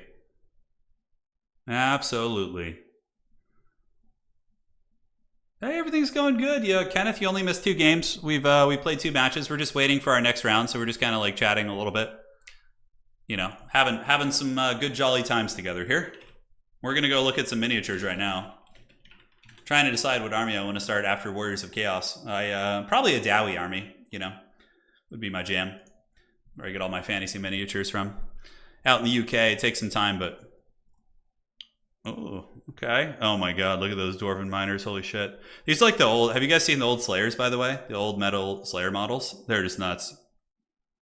Yeah, I would cast a beginner tournament. Can you show me Lizardmen win rates? Lizardmen are top tier right now. Prince Allied, they're like 55-60% win rate. No, I'm playing Empire tonight. Did I just like blast you guys? I know I need night mode. Dude, look at the Demon Slayer. By the way, this is probably what dwarves are gonna get in the next DLC. I know he doesn't look very exciting here, but dwarves have a unit called Demon Slayers, which are really cool. So you're gonna be able to get those guys. Yeah, which is neat. Yeah, we're 2-0 so far, so we won our first 2 games. Holy shit. Oh, look at the dwarven cheerleader. Oh, wow. And the Grudge. Have you guys seen this thing, by the way? Imagine if this was one of the DLC units we got. The Grudge Pony. I don't know much about its lore, but apparently the dwarves have like this like thing being pulled by a Grudge Pony. And it's the closest you're going to get to Dwarvish Cavalry, that is for sure. Down on the bottom, we got the Dwarf Cannons. Dwarves actually have a lot of like new up-to-date models too. Like the ones we're seeing are like haggard old ones, but they have some nice new up-to-date models as well. If we probably go a little deeper here. Hell yeah, dude. Give us the Demon Slayers. Okay, keep looking around. Oh, man, the Grudge Pony, dude. The vintage dwarves are so iconic, man. Yeah, here's Grim Burlockson. He's pretty new. Grombrindle, the White Dwarf. Imperial Dwarves. What are they going to be wearing, like launch necked gear? Yeah, looks like that could be the case. That's a good book, by the way. The Gotrek and Felix series as well. Yeah, Dowie needs something like with mass. It would be cool. Although, honestly, like, I'm really scared to buff the dwarves in any way because dwarves are, like, already a top-tier faction, Like, if we head on over to Total Tavern real quick and look at dwarves, like, I'm pretty sure they're at, like, a 55% win rate, yeah. So like if you give the dwarves something with mass that's actually good, they're gonna shoot up to like 60% and be a really tyrannical faction. Yeah, Lizardmen are at 58%, by the way. They're having a really nice start to the season. Skaven are sitting at 56%. I think when Power Grab gets nerfed, they'll go down to probably 50%, maybe 45%, which is a fine range to be in. People will just rediscover how to play them, you know? And it won't be too much of an issue. Hey, baby, we got Empire to 50%. We brought them back up from the dark side here. I like that. Trowcopters are sick. Yeah, like Iron Drakes are awesome models. These are really good. And what's cool about dwarves is they're super easy to paint. They're an absolutely easy to paint. I mean, this isn't the nicest paint job, but you can basically just spray paint them silver and then, you know, do the trim and you're done. It's like, it's pretty easy to paint those guys.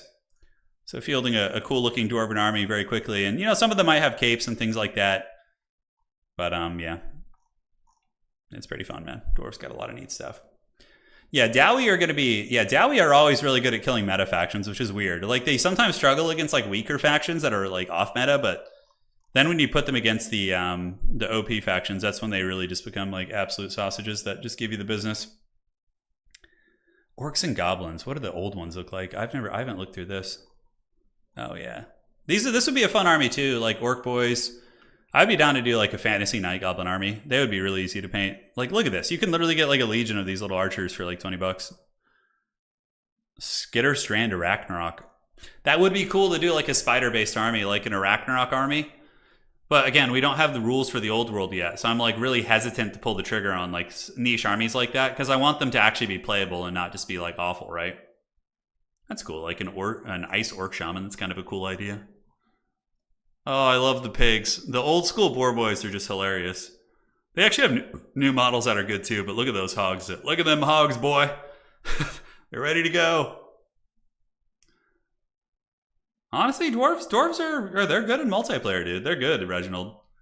They're just simple, you know? It like doesn't feel like you're making any big plays when you play the dwarves, right? All right, let's see how we're looking on the tourney here real quick. And we'll hopefully be jumping into the next round soon. We'll just kind of look at minis in between games. All that kind of stuff. We could just be like the people on Twitch and just go react to other people's videos. Just sit there like eating popcorn for like 15 minutes. Mouth breathing into the microphone. Uh-oh. Pone's in trouble, dude. He's the last one to finish. Him and the dreaded cow. It looks like everybody else is done. So far, undefeated players. The one faction I really struggle to beat with the Empire is actually the High Elves. I always lose the High Elves with Empire. I don't know what it is. I got to get some milk and figure out how to beat them because they have just been a scourge for a long time to me. So outer region, myself, Kane, we have, I'm not sure what he's playing either. And we got Catholic, Lydon, and B6. So a fair amount of good players here have made it to the undefeated rounds. Yeah, we'll see. Anyone just buy these for decorations and not play? Yeah, there's a lot of people who play Warhammer who don't play. I mean, or who collect but don't play. They'll just paint them and decorate and things like that. You can give me a good Empire build against High Elves? Yeah, after we play, right? Yeah, I have. That's like one. I've always struggled against elves. It's weird. I've always struggled against elves. Yeah. Yeah, no, absolutely. I think mortars could be okay, but bolt throwers can also shut them down as well. Oh, look at that outer region. Who are you playing tonight? You playing old Corn? You a champion of Corn? Let me see.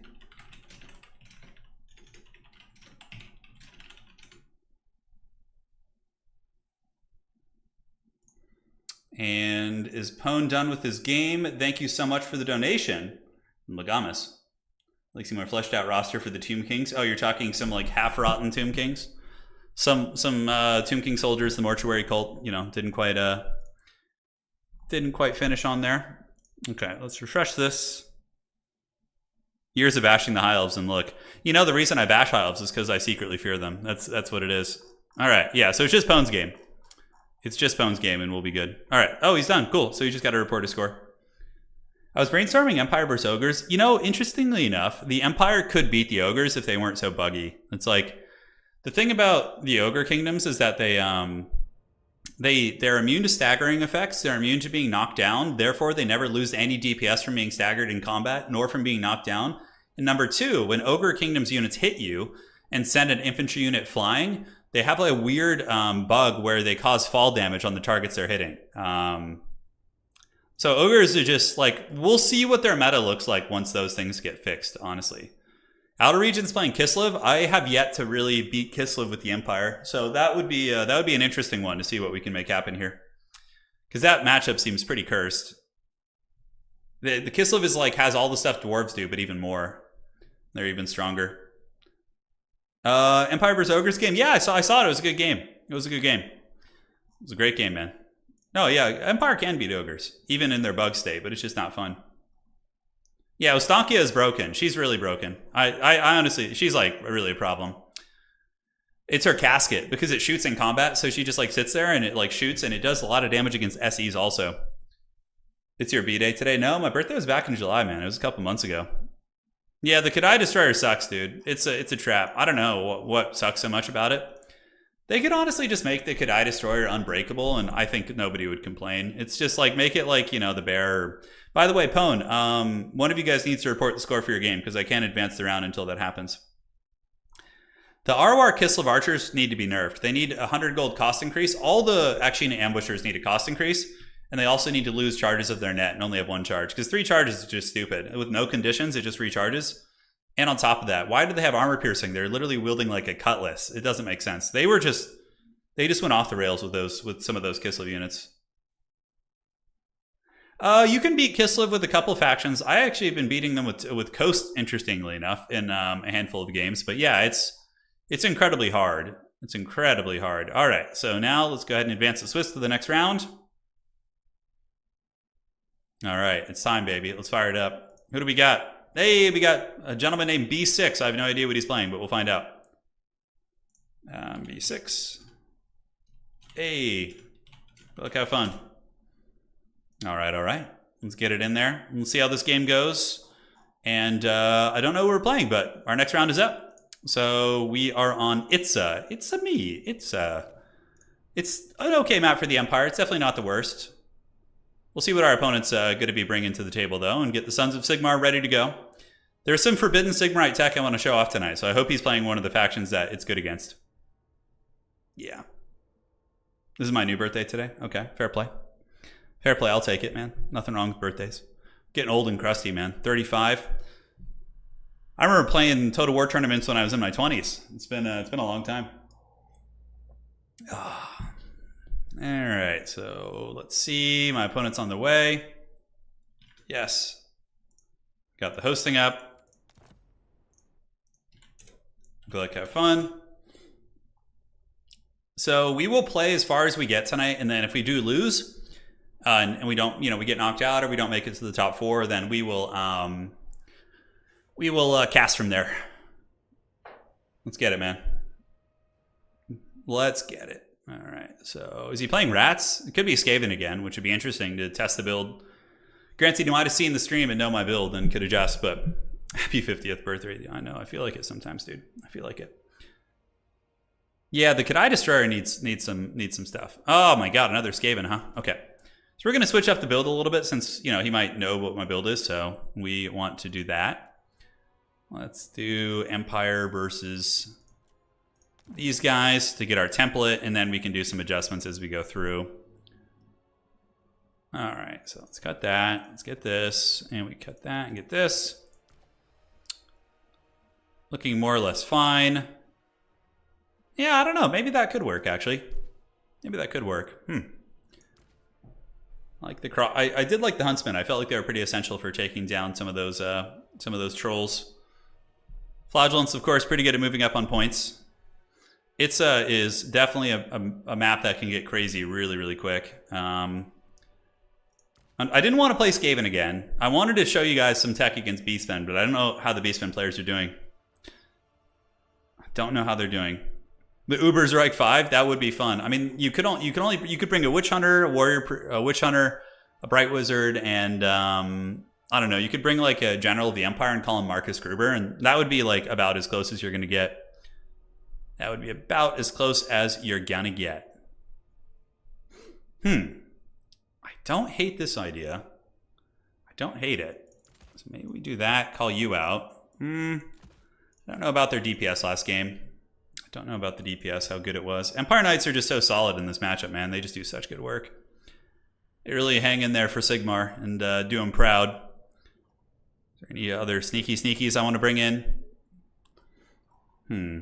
Yeah, there's some glaring weaknesses to my build that if my opponent was watching the last game, he would be kind of privy to, and I could be in a little bit of danger. So I should probably tech against that so I don't just take a fat L in the face. All right, so we got you. Don't hate this guy. He's a support piece.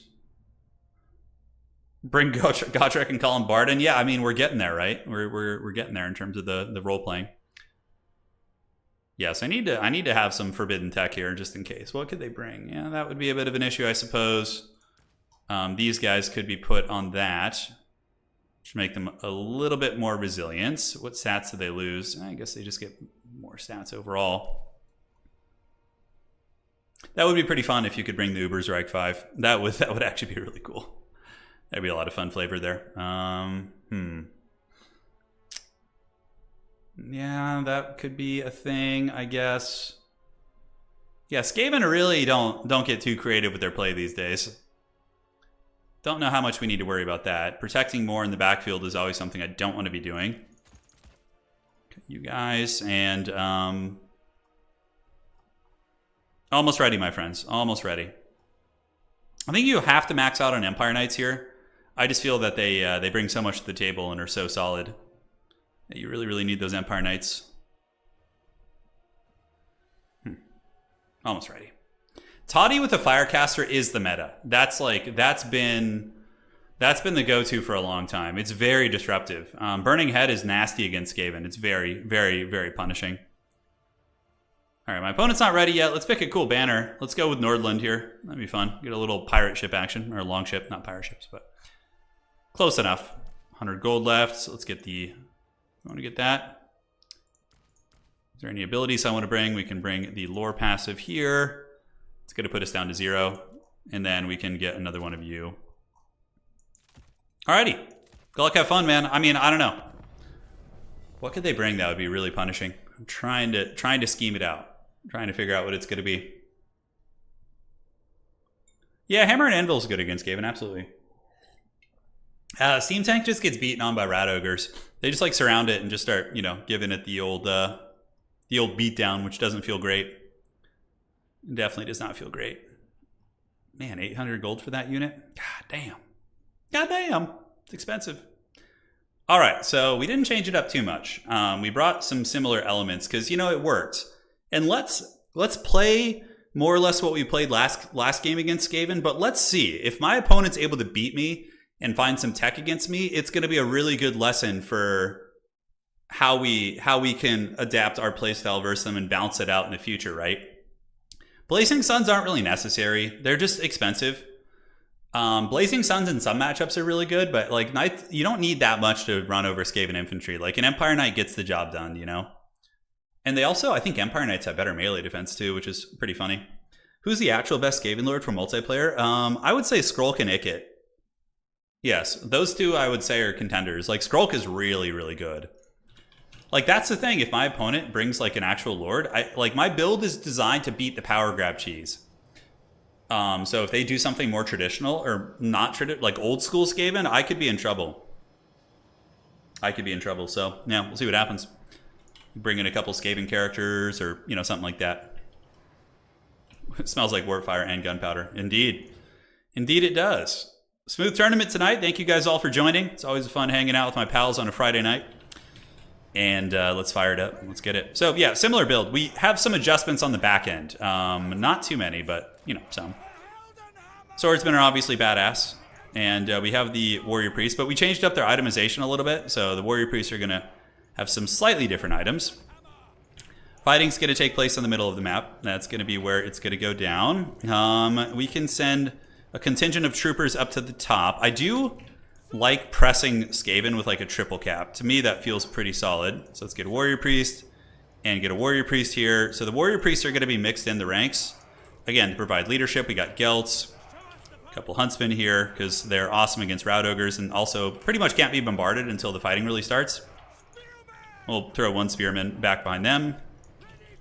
And then we'll push the high ground with these guys. So we're going to push the high ground with 2 troopers. They're just going to go in objective 3 and try and get the triple cap right away. Because this matchup often can come down to it. Yeah, no, the build is the same on the front end, but on the back end it's different. I have different reinforcements. So, yeah. We added an extra huntsman in just in case he goes more monster mash. I don't think you need to buff Empire Cavalry. I don't think Empire Cap should be Bretonnian Cavalry. Like, they should be... Bretonnia should be better than the Empire Cavalry. I think Blazing Suns are still good. I love them in some matchups. Like against Undead. Oh, sign me up, dude. Like against Cryptors and shit. All day, dude. All day. What's cool is the mortar wagons we can reposition, right? So we can waddle them around as needed. So we're going to start going here. You know what? We could actually start shooting at the Plague Claw Catapult. We might be able to straight up kill that. That's something I didn't really think of. Like wagons as a counterattack against Plague Claw Catapults on Itza? That seems pretty rad. All right, so let's move you guys up. And now, unfortunately, we're just going to get pounded by the... you see they don't really do much, right? So now the mortars are shooting at the catapult. All right, so maybe the mortar wagons are a respectable little counterplay here, huh? Maybe, maybe. Let's get some Sigmar Sons hustling to the side objective. Look at that. Oh, we're actually hitting the catapult. Sign me up, dude. Sigmar bless this ravaged build all day, man. All right, so that's going to hurt. That's going to hit collateral damage, but, you know, the state troopers took it like champs. And we're just going to keep mortaring that catapult away. And we'll move up like so on the middle. And you guys and the warrior priest can go pile in here. You go pile in here. You guys go right here like this. And then we get the huntsman, put them in group 5. And basically, we could just start shooting at the Skaven slave slingers here, just whatever. Get rid of some of the range, right? Let's get some swordsmen over there, and you guys can buffer like so. And the mortar wagon should be getting the job done. As far as troopers call in, I'm just going to go for a very greedy early grenade launcher since my opponent doesn't seem to have a whole lot to counter that.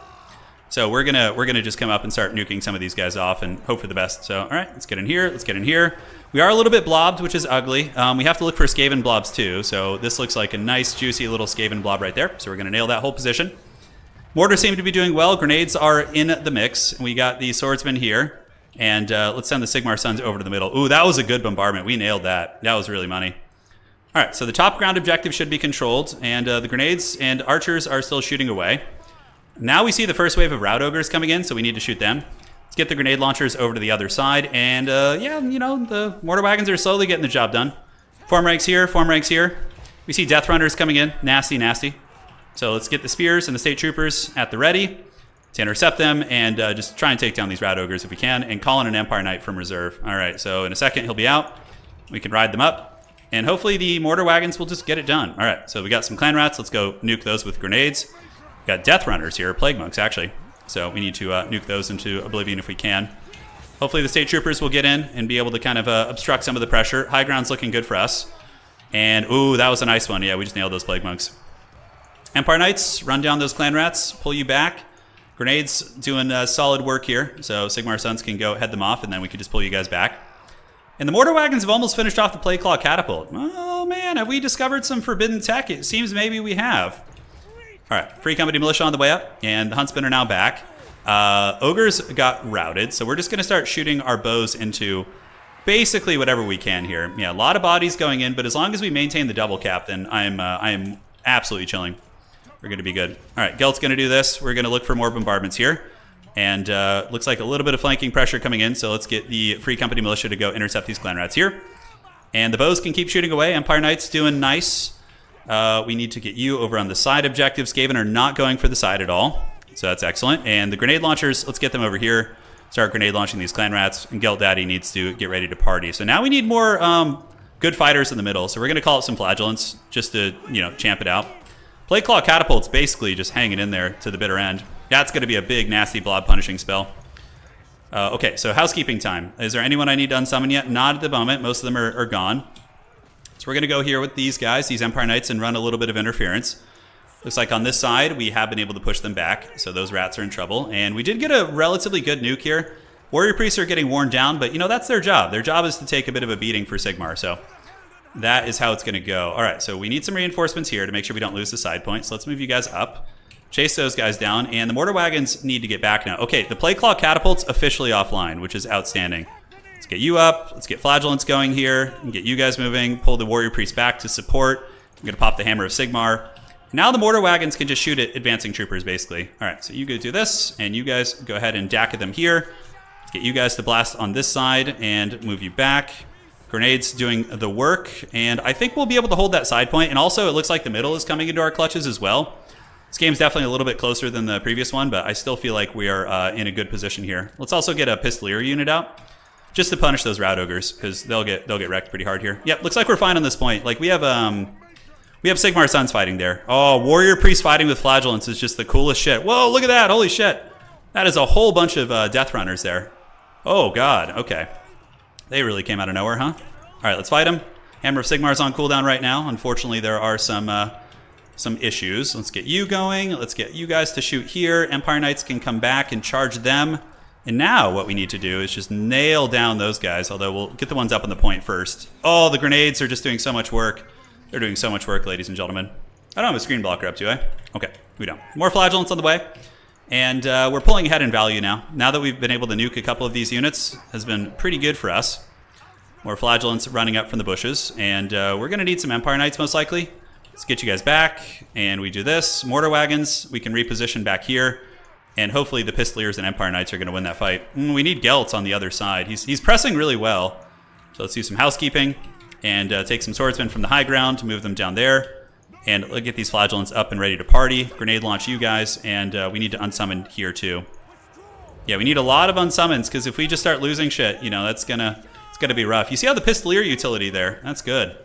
They're doing great work. All right, so I think Flagellants will win that fight. We see a big pocket of rats right here. So hopefully we can just nail those guys into oblivion. Let's get the mortars and shoot into the point here. Rout Ogres have been chased off, and let's unsummon these Free Company. Call some more Huntsmen, sure, move them up, why not? We don't have too many other units to choose from at the moment. With the unsummoning, though, it's going to clean up our pool. And Gelt's going to be ready to nuke those guys off the objective here in a second. And mortars, shoot here into those clan rats. These grenades need to get away, and the swordsmen from the high ground should make it over there. We don't have a whole lot to call in at the moment. Oh, those are full health Plague Monks. Where the hell did they come from? Oh, were they like stealth or some shit? I don't really know, man. It's weird. All right, so they got completely buckled off the point there. And the Plague Claw Catapult has come back online, which is a bit of a problem. Let's go hammer these clan rats down. Mortar's still doing it. And the Warrior Priest, let's see if we can charge him over to the middle objective here. All right. Let's grenade launch. You guys are heading to the middle. I do feel like we're in a more commanding position, more or less. Like, I feel like we're okay. I got to be a little bit cleaner about my unsummons, though. That's been a bit of a problem. A couple Rout Ogres coming back, so let's shoot them. And let's get these Huntsmen turning about face and blasting. Kite back here. Balthazar Gelt needs to look for some opportunities. And do we want to get these rats? Let's get Gelt on that objective just to get the cap weight. And it looks like there's some rats heading up here, clan rats. So let's try and match that with a little bit of a cap weight. And we can take you guys and go up here. Okay.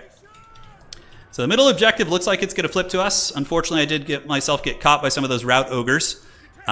We can call in, out of Vanguard, we can call in some grenades also. And have them come up and start clearing those guys down. And boom. So we're on the middle objective. Looking like we're going to flip it. Flagellants will hopefully finish off the last of those Plague Monks. You guys do this. And you guys shoot those Ogres. You ride down these Wolf Rats here. And, yeah, unfortunately, that is a lot. So can we get them here? Yeah, that should actually potentially finish off the Wolf Rats. All right, so we got double grenade launchers, which is just going to eviscerate that high ground pressure. We could probably just take one. And Empire Knights coming in. Next up, we call up more Empire Knights. Secure the middle of the map. So those bad boys are going to move over there. We got this. You have good Pistolier pressure. The mortar wagons, dude, I'm telling you, man. When you start playing with meme units, you know, and you just do it for fun, you're just kind of like, you start to discover things every now and then, which is pretty cool. So yeah, grenades are just going to obliterate these clan rats here. And it looks like there's going to be a wolf rat call in. Not surprised to see it. Let's unsummon you boys. Move you up here, pull you back, and let's get these grenades down, pull these Empire Knights up. So these Empire Knights need to go hunt these rats down, then we pull these grenade launchers over and across. Anything we can call in on this side? Yeah, Flagellants are always nice. They have pretty good killing power. So let's move up on the point. Fortunately, these damn rats here just giving us all sorts of problems. Let's get you guys down. We did manage to head off the Wolf Rats, and this objective should be safe now with these Wolf Rats getting wrecked. Balthazar Gelt, anything we can nuke here? Yes, that looks awesome. Warrior Priest come in here. Give the Hammer of Sigmar to the boys. Give them that sweet fighting power. Grenade launch those guys and grenade launch them. Oh, look at the righteous bombardments of Sigmar. Let's move you up on the point. Get that cap weight. Get the cap weight there. And Flagellants can move. Let's get the wagon up. Cool thing about mortar wagons, the utility of them is they do have cap weight. You know, unlike a mortar, they can run up and actually like contest objectives, which is kind of funny. And the rats are losing on the high ground too. Looks like we got it. Yeah. Looks like we got it, man. I think we're just absolutely pimping it here. The rats are completely routed. And once again, you know, the power grab not able to cut it. You know, I think more traditional Skaven would have been better here. All right, let's just get bodies up. We're going to get a triple cap here and just make sure it's hard for the rats to come back. They need to contest the grenades, and let's unsummon you. Balthazar Geld's going to go hammer down that Plague Priest with the Warrior Priest. They should get the job done. High ground, not too many threats, but we'll take our Empire Cav and go ride them down here. Grenade launchers just vanguarding out and causing a lot of havoc. Let's unsummon the Pistoliers. Keep these Huntsmen back, and the Mortar Wagons can now turn about face and start shooting into these Clan Rats. Oh yeah, dude. The dreaded Mortar Wagon meta. It is upon us.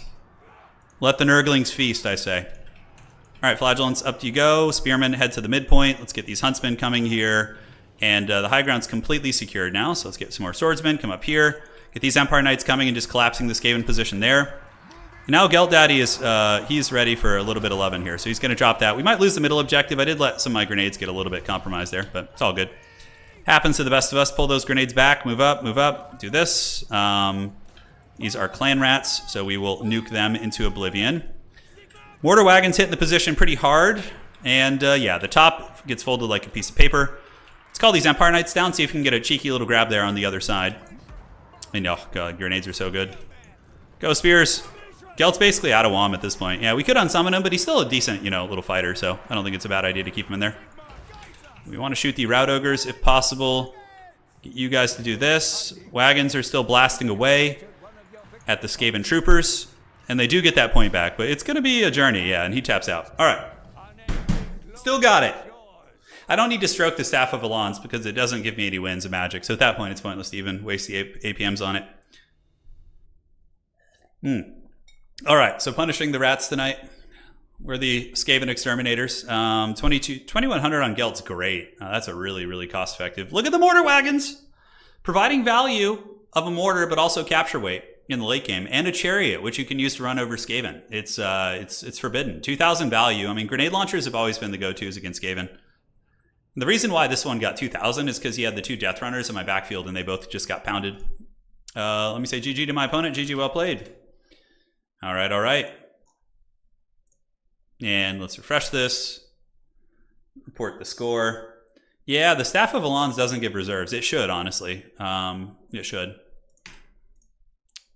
Okay, so that's here and here. Support that and get our sweet Empire. And he was playing Skaven. All right. Sending the old rats back to the sewers tonight, baby. So that's the game plan. Let's see who's left in the run. People are still playing. All right, cool. So we still have a handful of players who have yet to get in there. Yeah, 539 kills definitely is impressive. I mean, Gelt was at 331. Honestly, Gelt almost feels as good as a Burning Head, if not better, because his is cheap, and you can just spam it on these blobs of Clan Rats and just get so much value. It's especially considering how cheap he is. Yeah, you know, I don't know. The Mortar Wagons killed the Plagueclaw Catapult too, guys.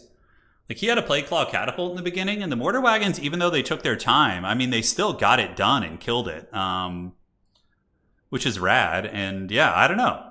The thing is, the Plagueclaw would outtrade my mortars, potentially outtrade my cannons, depending on the RNG. So I think the cannon just feels stupid. It just feels weird. Yeah, Wood Elves are cool, man. Wood Elves they're hard to play though.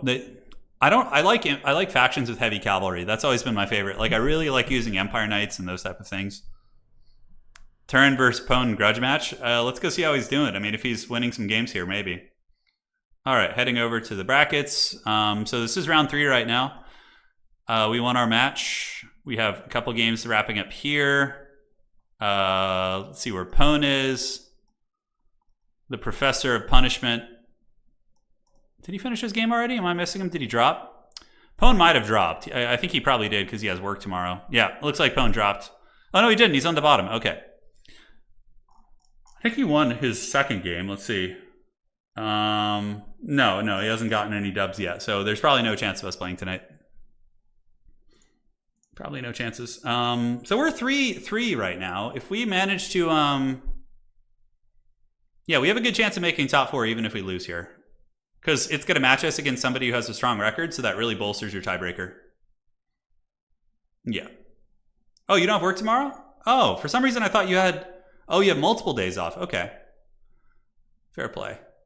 Maybe opponent and I will just have an honorary duel at some point. Back to the old fantasy models. You want to see the dreaded Tomb Kings, guys? Oh, look at that Scorpion. By the way, if you guys are looking to start a Tomb Kings army, Games Workshop already showed a new Tomb Kings model, which usually means there's going to be a box coming with it. So don't get scalped on these websites buying old Tomb Kings models, because Games Workshop's going to re-release them all, or at least the plastic ones, and you're going to be able to build Tomb Kings without the drama. So, oh, they're such a cool faction though, man. Like, those Tomb Guard don't look bad. They look a little dated, but not too bad. Like, the prices of all these models are going to go down heavily once you get the goodies, once the old world comes back, which shouldn't be too long from now. I'm hoping for the best. Chaos Dwarfs have some of the jankiest old models. They're just so haggard. Like, look at these guys. Ugh! Chaos Dwarf with mace. Oh my god, they're so squat. Hey Michael, 4 a.m. in the UK, awake feeding my daughter. Love your streams, dude. Nice to finally catch one live. Hey! Hope I'm helping you two enjoy your night. And all the best to you and your daughter. Yeah, sound like a good dad over there, man. And we, oh, these are cool though. Look at these guys. This is a cool paint scheme. Like, these Chaos Dwarf models are pretty rad. Yeah, like the half black, half white, or half black, half red. Yeah. Nice little banner too, very simple. Nice execution there. Dude, I can't wait for the old world either. Pwn just dropped $5,000 on 5 models. I've been trying to get old Pwn, but the problem is we live so far apart that we couldn't even really play. Here's the Fireglaves, by the way. I think they have some. Yeah, these are the Infernal Firesworn. These models are newer. They were pretty sure they were End Times models. So these are the Fireglaves, they're actually pretty rad. They have the halberd guns and all that kind of stuff, looking pretty rad. Yeah, colors are sweet. They're really fun. All right, what else do we got here? Deathstreaker, yeah. They're trying to charge you $160 for a Deathstreaker. I mean, are you serious? Yeah, the Chorfs are definitely... Not all the Chorfs are dated, though, because the Chaos Dwarfs actually had an army in Age of Sigmar for a while. So they had some new models. Like, if you look at Drazhoath, the Ashen's model, and like the Bull Centaur, this is a Bull Centaur Tarok. So this is the hero character that you have, and that model's good. He's solid. Like, that's a newer model. It's a Forge World one. So most of the Chaos Dwarfs were from Forge World, so they're all made of resin, which sucks. Which absolutely sucks. That's why they're so expensive too. It's because there's very limited supply of them out there. I'm wondering what Games Workshop will do with them. Oh, these are actually nicely painted. Just some Hobgoblin sneaky gets. Yeah, pretty fun. They got a cool aesthetic about them. All right, so let's see how we're looking on the old tournament here. Let's refresh this. Yeah, I do need to get night mode. I do need to get it. Thank you again, Gary. I really appreciate the support, man. Or Michael, sorry. And Gary as well, both of you guys. All right, so looking around here, couple games left to finish. So we got Sleepy Lion versus Commissar, Salsa versus Subutai. Did Kane win? Okay. So the elves, I won't be playing the elves, which is good. I didn't want to have to play the elves. I can beat elves with chaos, no problem. I'm completely comfortable in those matchups. But with like Empire, there's something about it that's just weird. Yeah, resin is not fun to work with or paint. I agree. Plastic models all day, every day. So we got Hidden, Catholic, and potentially, yeah, one of these players could be Subutai. I think he's playing Beastman. So yeah, it is you, Gary. It is you. All right, so we'll have our match here in just a second. So far, I got some Empire builds for a couple of matchups here. Chaos. I have a full Chaos build range, but Empire I've been working on a handful. So we'll see. The problem is Subutai knows my build, so he might be able to attack against me. Empire versus Elves. Let's see what that looks like real quick, actually. All right, so going to the website. So Empire. Look at that, baby. 51%. Okay, so Empire have they're 0-2 against High Elves, which isn't that much data, but they also have a losing win rate versus Wood Elves and versus Dark Elves. Yeah, they're 2-1. I don't know. I would say of the 3 elves, the one that I enjoy playing the most with Empire is probably the Dark Elves. Wood Elves and High Elves can be tricky. Wood Elves, although they do have some problems with heavy cavalry, you do have the advantage of that in that regard, which is nice. So yeah, there's a little something. Hey, get some work. Get some work. All right, so, oh, my opponent's still in the lobby with me. He's still chilling, dude. He's been there all day. Hey, Pone, how'd your game go, by the way, man? You doing good? You having some fun there? Turn to anyone. I have a burning desire to know. A Beast of Nurgle useless. So the Beast of Nurgle is like an extremely niche unit that you would use in a blob fight. So if you're playing like vampire counts and you know it's going to be a blob, throwing in a Beast of Nurgle isn't bad because it's a regenerating fighter that debuffs everyone. Also, Beast of Nurgle like isn't bad in matchups where you need some anti-large because it is still hits hard and it's cheap, but overall it's a mediocre unit for sure. I have some resin Morgul's, yeah. All right, Pone, he's coming for blood. He's coming back to get the dub. All right, let's refresh this. Let us refresh this. Okay, so going to the tournament page. Nurgle's not a bad faction, honestly. Like, I know their win rate isn't the best, but I feel like they can win games, man. Nurgle is underrated. All right, so it looks like everybody finished. Checking this. So I just got to update one score here, and then we should be able to advance the round. So just hang tight, and we'll get there. Pretty favored for Empire. Yeah, I think so. I would say that Empire's favored against Wood Elves, but it's still, if you're playing like a Wood Elf main, it almost feels like it deserves a different classification. Like one of those like people who just practice them all the time. Wood Elf mains are scary. They really are. They really are. Any reason to bring the Great Unclean one? Not the basic one. Not the basic one. Both of the Lord versions of the Great Unclean ones are pretty good. Like Kugath is amazing, and the Exalted guy has a good quality Mortis engine, and he's faster than Kugath too. So he's good. He's good. Somebody in chat says Wood Elves are even. All right, fair play. Yeah, everyone's got some solid opinions here. What the hell is this? Okay. Sorry guys, I just have to fix a clerical error on the website. Sometimes it gets a little crazy. You know, sometimes it gets a little bit of crazy. Yeah, Nurgle getting anti-large. How would they get that? Let's see. I don't even know what units Nurgle's missing. I mean, what for any of you guys who are big Warhammer Fantasy people, what units is Nurgle even missing in the old tabletop? I can't think of any off the top of my head. Okay, why is this not working? This is a little bit suspicious here. Taking a long time to load. I want to start that next round, but I need his score to be correct. So he plays somebody with a similar score. This is really weird. Could be a bit of an issue with this guy's profile, or maybe he like dropped out at the same time. Haven't run into this error before.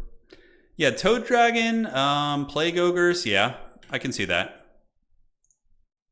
All right, looks like we got there. Okay, so his profile's updating. So I watch Lorebeards? No, not really. Like if I want Warhammer Fantasy lore, I just kind of, the only channel I really watch for Warhammer Fantasy lore is the Book of Choyer. He does like really cool, and I also read it on my own. Like I'll read some novels and things like that because I think the setting is just so damn cool. Rot Knights, Pox, yeah, okay. The fabled Pox Leviathan. I think the big monster we're going to get is going to be the Toad Dragon, though. Like, how could it not be the Toad Dragon? Yeah, Pestigores are going to get added for sure. And then Beastmen will be cackling as they're going to eventually have to introduce a mark system to Beastmen in multiplayer, you know, so they can be a little bit more fair. I don't know, the website's bogging down a little bit. Sorry, guys. We'll start the next round in a second. Yeah, Book of Choyer is great because he has, like, visual that goes with the storytelling and the narrative. So that's really fun. I have a feeling another host might be messing around on the old back end here, so hopefully not. Something's up with this guy's profile. I'll have to check into it. Okay, we're going to try one more time, then we'll just have to advance.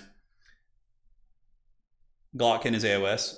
Isn't the Glotkin, isn't he from Fantasy, though? Yeah, Beastmen are already a top tier faction just from getting Zangors. So you can imagine how much scarier that's going to get. Yeah, something's up with this guy's profile. I haven't had any issues updating anybody else, but just this. The Jeth Guard will rise up. Dude, I would love to get a 40k RTS game. Like a good quality one with like base building and, you know, all that. That would just be a power fantasy, but I don't know. I don't know why that hasn't been done. Like, why doesn't like some studio like just do that? It feels like it wouldn't be that hard to do. Like an Age of Empires style, like Total War game. Man, I mean, I would be fully erect if they did that. I would just be so excited. Glotkin is fantasy. He's end times. Okay, yeah, close enough. All right, so that worked that time. That was weird. I don't know why that took so long. Okay, guys, starting the next round. Sorry about that. Load the page. Check the brackets. Make sure everybody's points are looking good and solid, and we advance the round. It's round 4, baby. Let's go. Sisters of Battle 40k. Yeah, I mean, Dawn of War exists, yes, but it's Dawn of War 3 was awful. And the other games are good, but they're just super old. So, oh god, we got the dwarves! Sounds good. So just gotta do this. Doing a little dropping there. Of course we get the dwarf player. Of course. The cursed, there's one of them in the whole tournament. And of course we run into him. All right, at least we have such a good tiebreaker now that our odds of making top 4 are pretty much guaranteed. So even if we take an L here, it gives us time to do some research. And what map are we on, by the way? The dreaded worst matchup. It's okay, you know. It's okay. I am a big dwarf fan as well, so I accept my fate. I offer myself as tribute. Arachnarok Lair. All right. And dwarves. Oh, God. This hellscape. Hey, don't worry about it, Domingo. We'll see you in future tournaments, man. We host them all the time. I mean, I'm pretty sure there's another one going on tomorrow as well. So that should be good.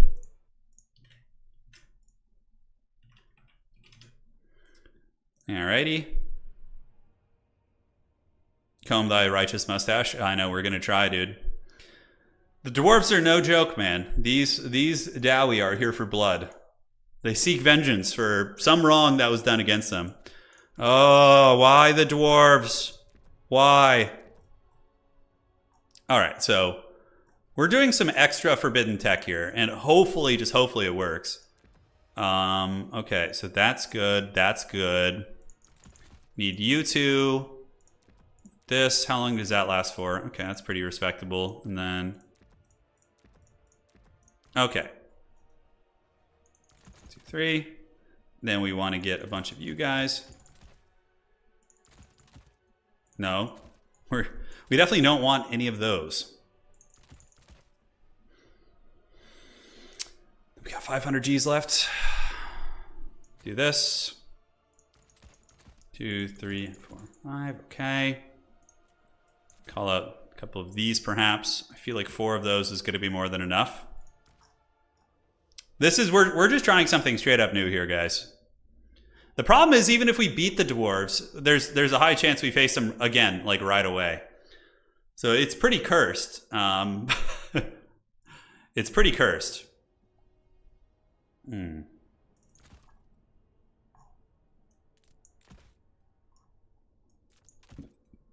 All right. So there's our core army. Call out another one of those, maybe.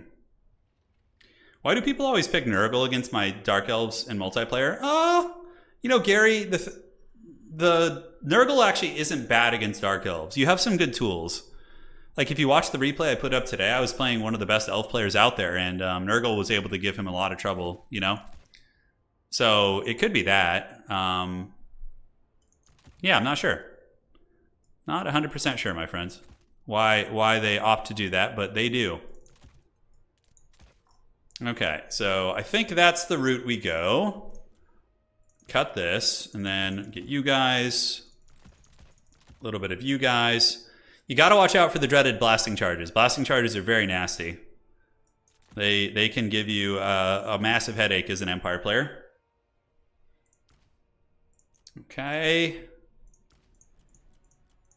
Slap some chevrons on these guys, because why the hell not? Let's get them ready for the blasting charges of the gods, which I'm sure they're excited about. Halberds also aren't a bad choice. They at least have AP. You know, they can push back a little bit against the old Dowie. So, how are we looking in terms of dealing with those?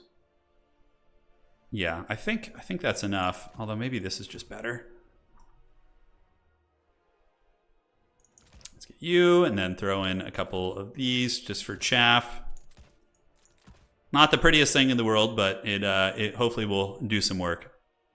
Oh yeah, Glidden likes to play a whole different playstyle. I remember now.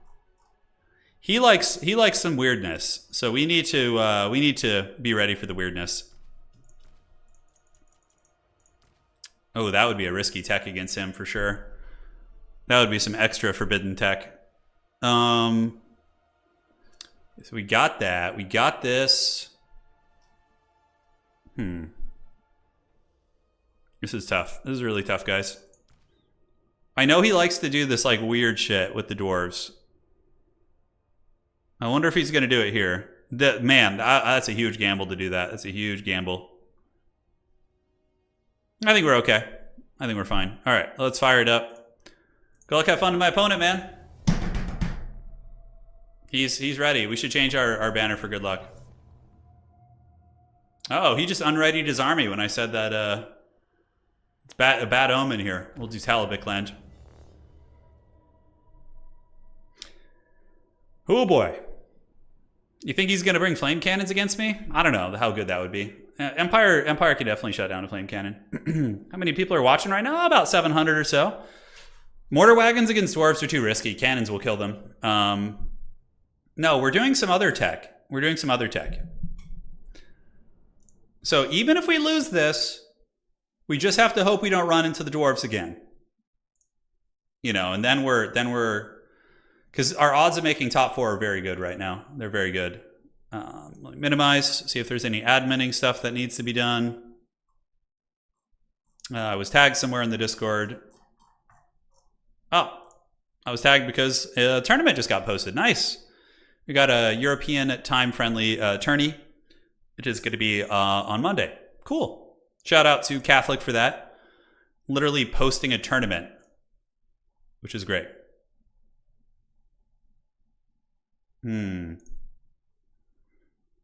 All right, seems fine. Looks like the perspective is fine. And here's what we got. So we're going crossbows with a little bit of a armor synergy. We have greatswords because they're like the coolest unit in the game. We got mortars because they can sit behind the hill on this map and shoot pretty comfortably.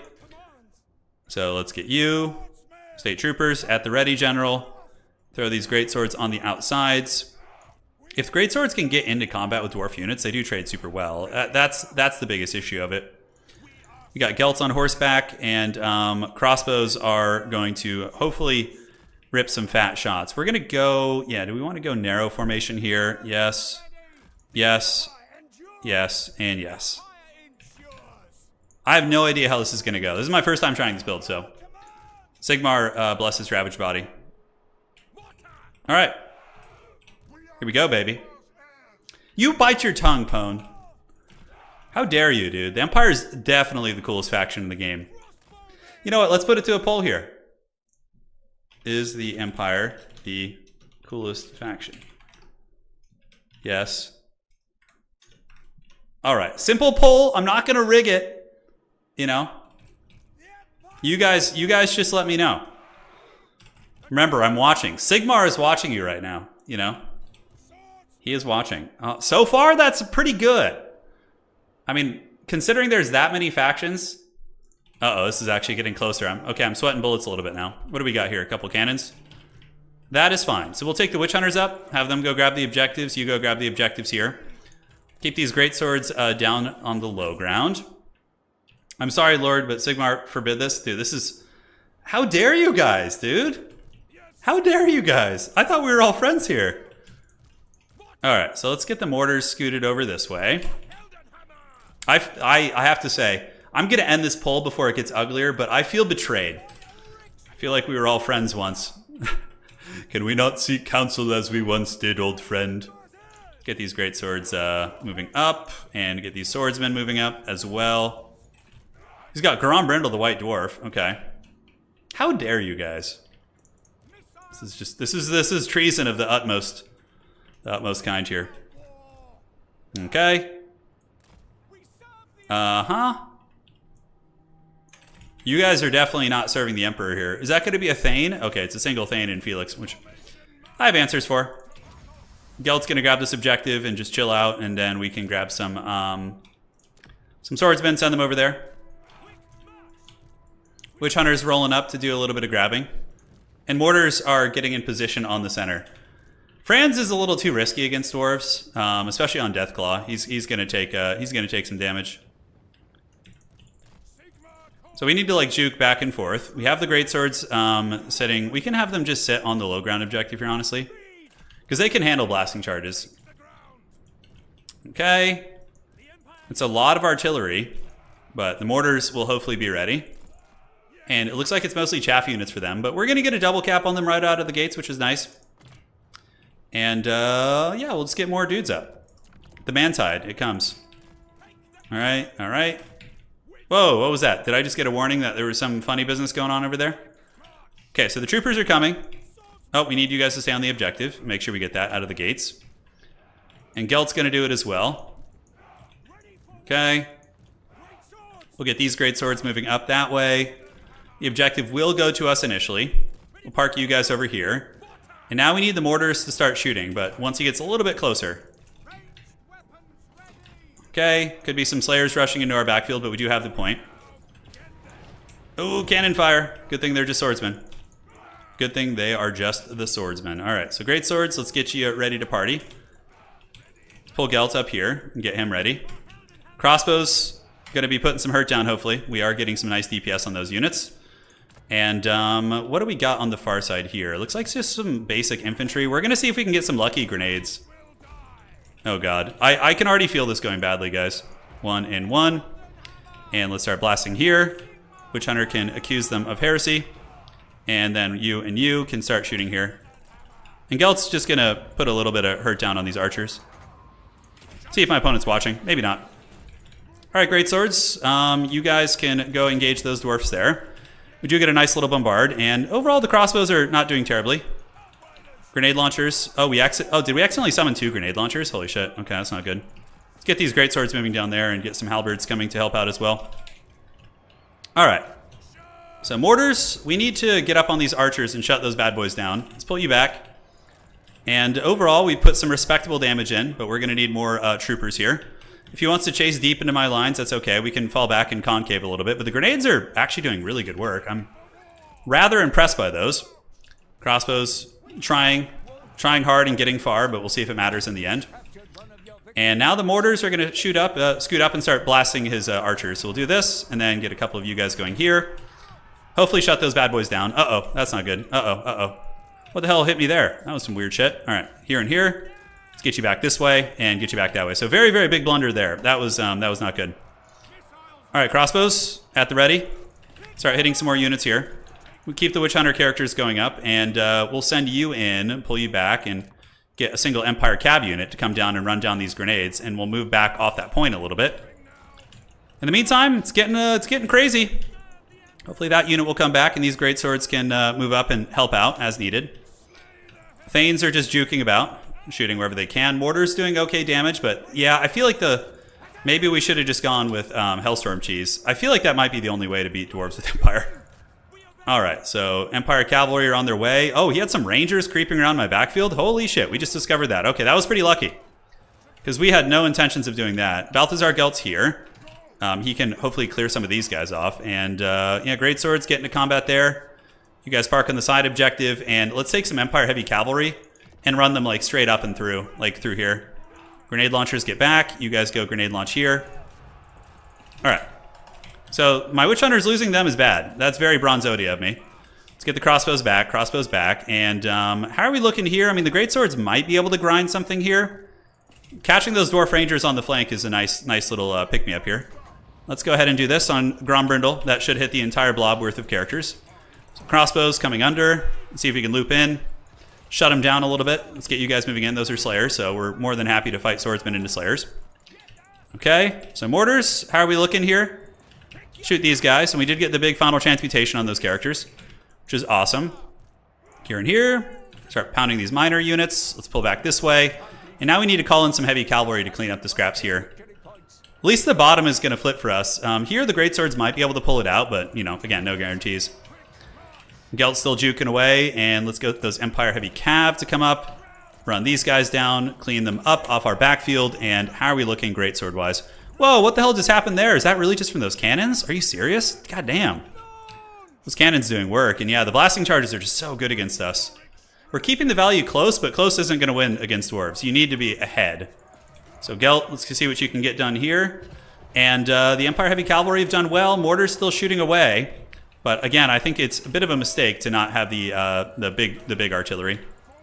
How are we looking down here? Looking a little bit tough. Let's go ahead and grab some halberds and move them down there. They can, of course, fight okay. Crossbows, do we have any slayers nearby? We do. We have slayers to shoot at. Uh-oh, he's not seeing this. Okay, if we can get those cannons offline, maybe we're okay. So we go up. Let's go loop onto those cannons. If he forgets about those and then we, you know, manage to get those goodies, that's going to be nice. All right, so unsummon. And we still have those Empire Knights doing their thing there. So we got one cannon offline. Let's bounce over to the other one.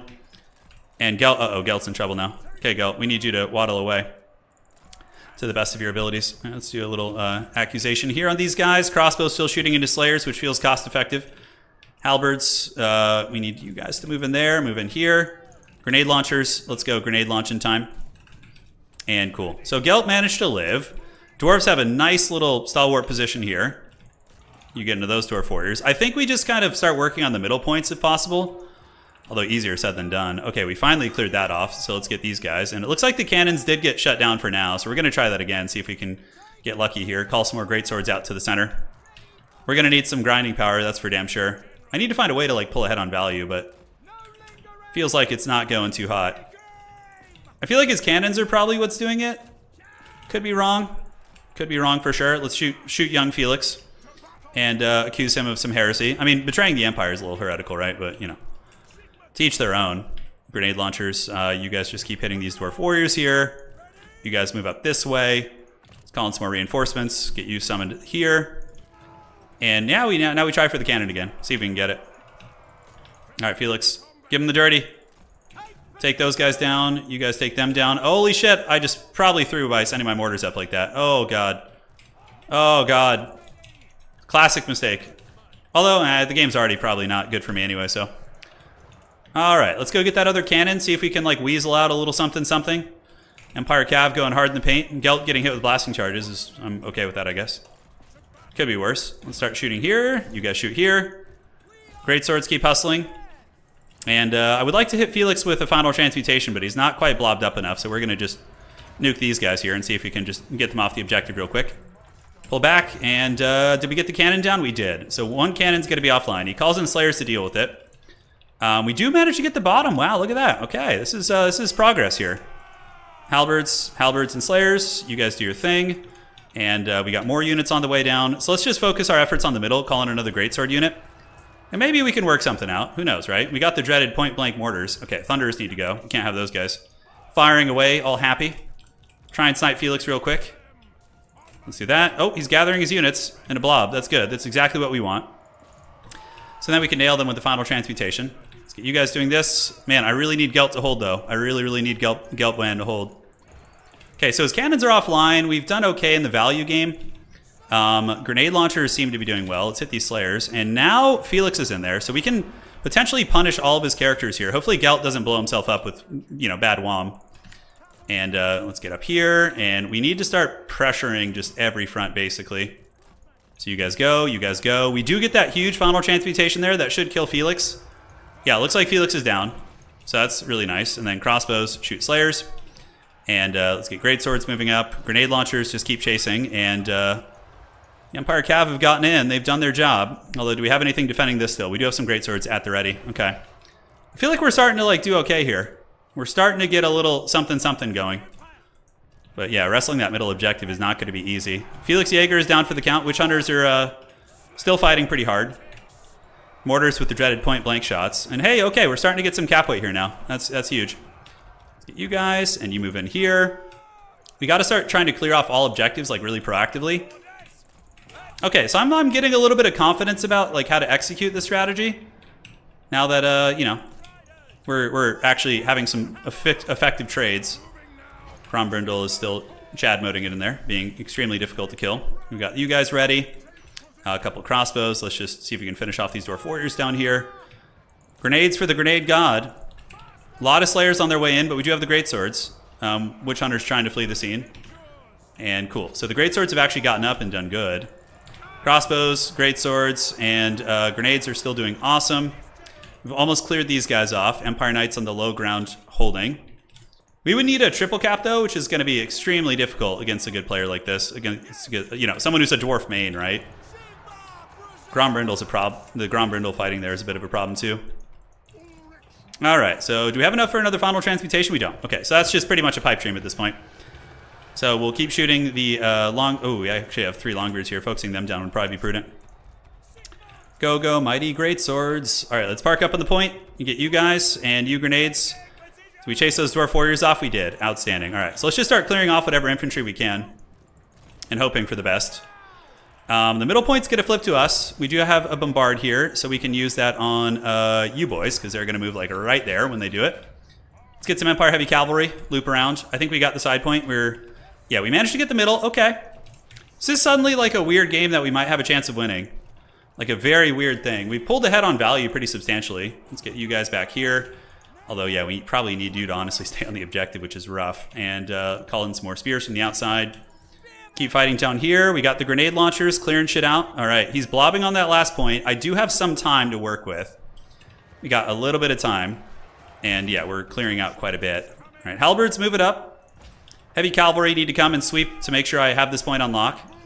We got some swordsmen coming. Oh, I should have sent the great swords. I know I had some great swords over here, didn't I? Oh. I guess I sent them earlier, so. All right, so Balthazar Gelt, keep looping around and cackling. We probably keep 1 mortar to get the break on these units. These grenade launchers getting caught in melee is my fault. Sloppy micro. There's a lot going on. Gelt is running from Grombrindle. And now we shut you guys down. Get this. Ooh, boy. I could be in danger of losing the middle, too, guys. I don't know what this random-ass crossbow unit's doing over here, but I'll take it. Let's get some more great swords. Have them keep fighting on the point. Let's park here if we can. Thankfully, I did pull some boys over. And grenades for the grenade gods. All right. Yeah, he's got a nice little hold on this one, guys. Got a nice little hold, but, you know, I feel like... Am I starting to pull ahead a little bit? It's hard to tell. Okay, we got some rangers on their way in. So let's get these Empire Heavy Cavalry away. Keep that Witch Hunter shooting at your boy Grombrindle. Let's pop him. And cool. So you fight. You guys fight the Slayers. If we have anything else over there, we do have some crossbows, which are still hunting. And great swords move up. Crossbows need to just shoot at Slayers, if there are any in here. Which there are. And on the bottom point, are we making progress? It's kind of hard to tell, to be honest. It's kind of hard to tell. Do we have any cheap units we can call in here? Yeah, just like whatever, dude. Swordsmen aren't that great against the Empire, but you got to do what you got to do. We have the double cap, but it's not going to be enough, I don't think. Uh-oh, here we go. Let's get you around. And yeah, you guys go over the top. Unsummon this for points, because it'll give me a refund. Grenade launchers need to loop around, find some buffering. The great swords, yeah, need to get up there. Stat. Oof, boy. We're going to lose that objective. This actually hasn't been terrible, though. Hasn't been terrible. These dwarves have such an advantage against you, man. It's brutal as the Empire.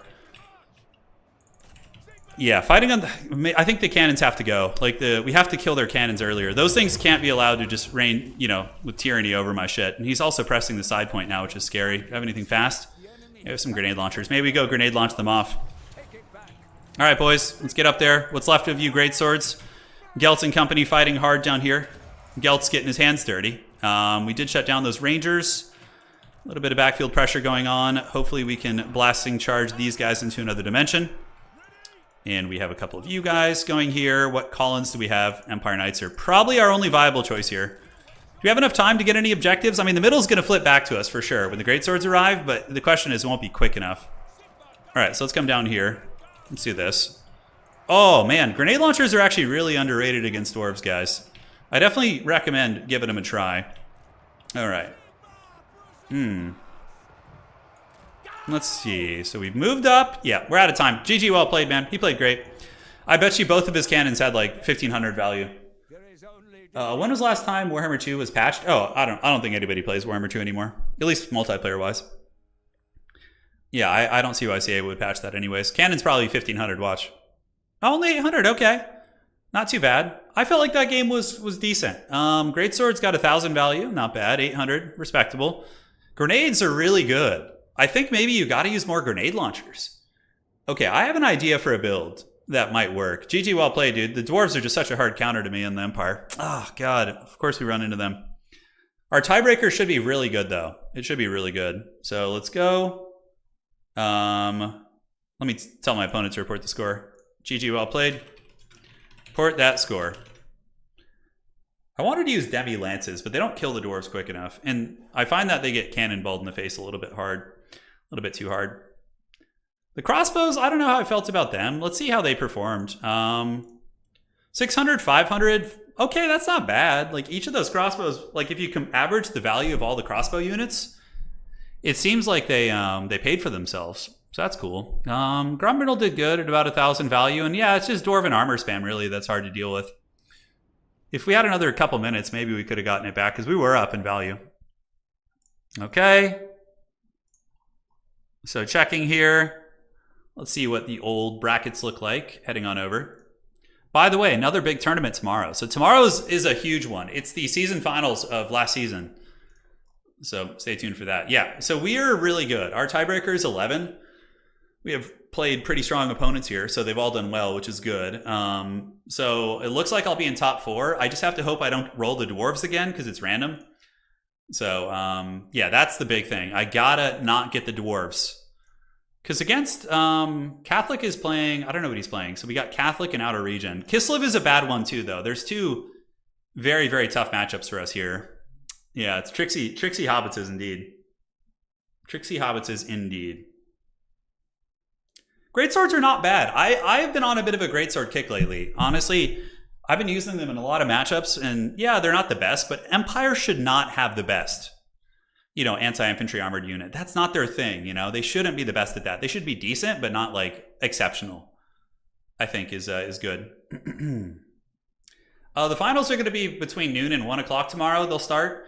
The players just have to play through the early rounds offline, and then we go from there. So, yeah, that's the plan.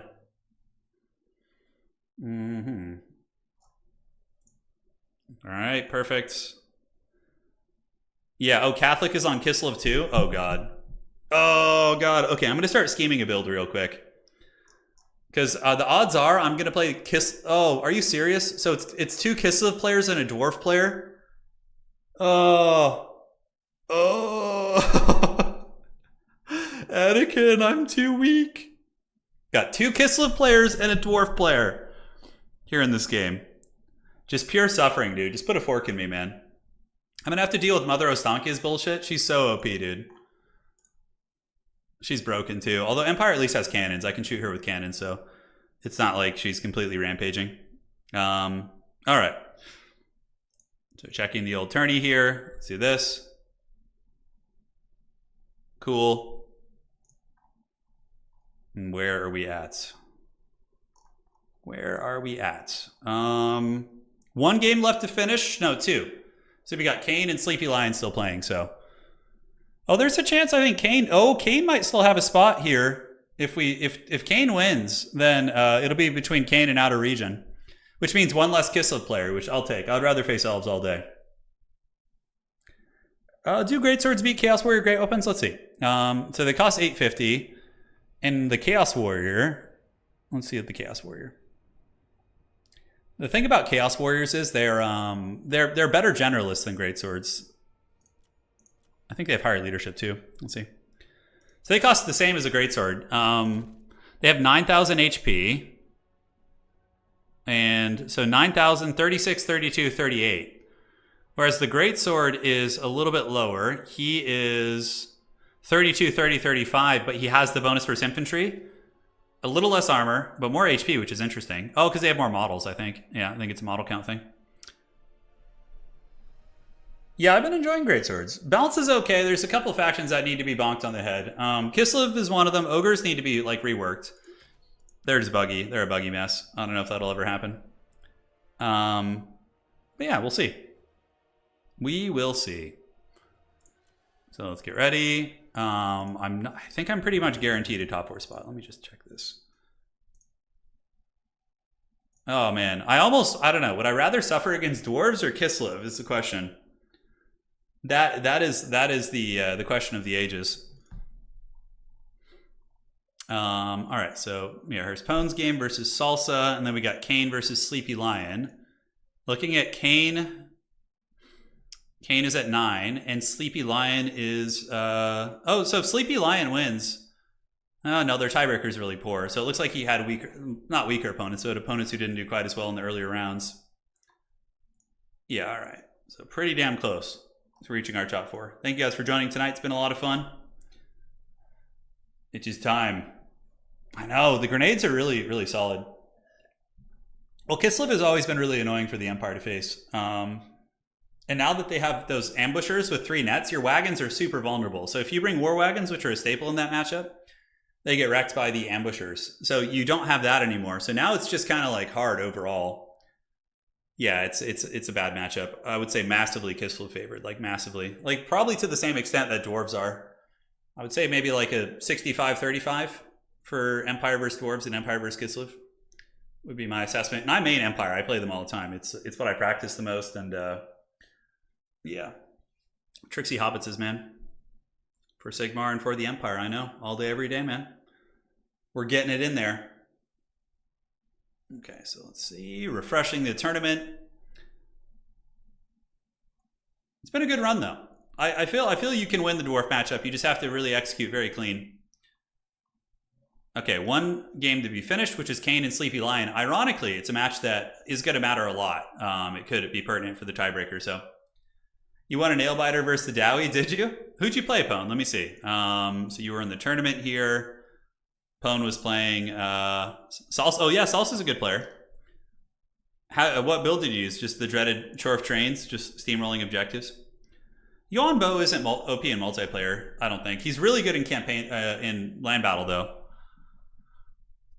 You should learn High Elf so you can roll over the Dowie. I have factions that I can beat Dowie with. Like I can face Dowie with Warriors of Chaos or Nurgle or any of my other mains, you know. Yeah.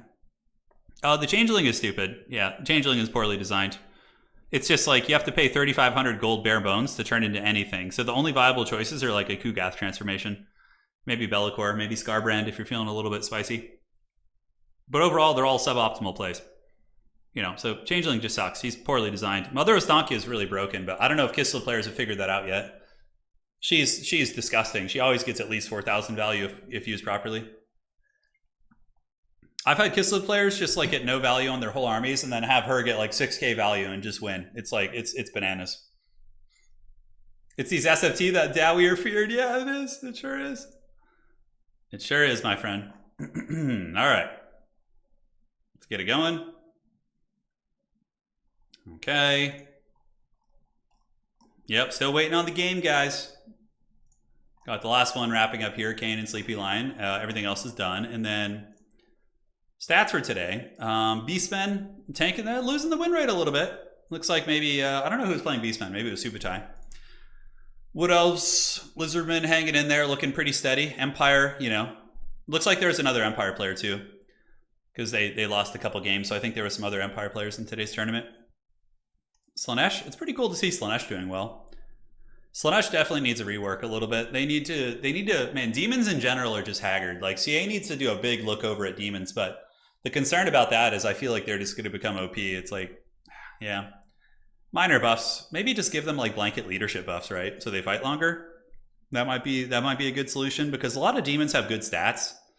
It's just that they, you know, they suffer versus their leadership. They just start crumbling, and it's way more punishing than undead crumbling, right? Have I ever mentioned why I like Age of Empires 4 over Age of Empires 2? Yeah, so I just haven't played Age of Empires 2 since I was like, you know, 8 years old or however old, like a child. So, you know, Age of Empires 4 was something I got into again, and it's not like any reason really. They're both great games. They're both great games. How are we looking? Back to the tournament here. Alrighty. Cool and cool.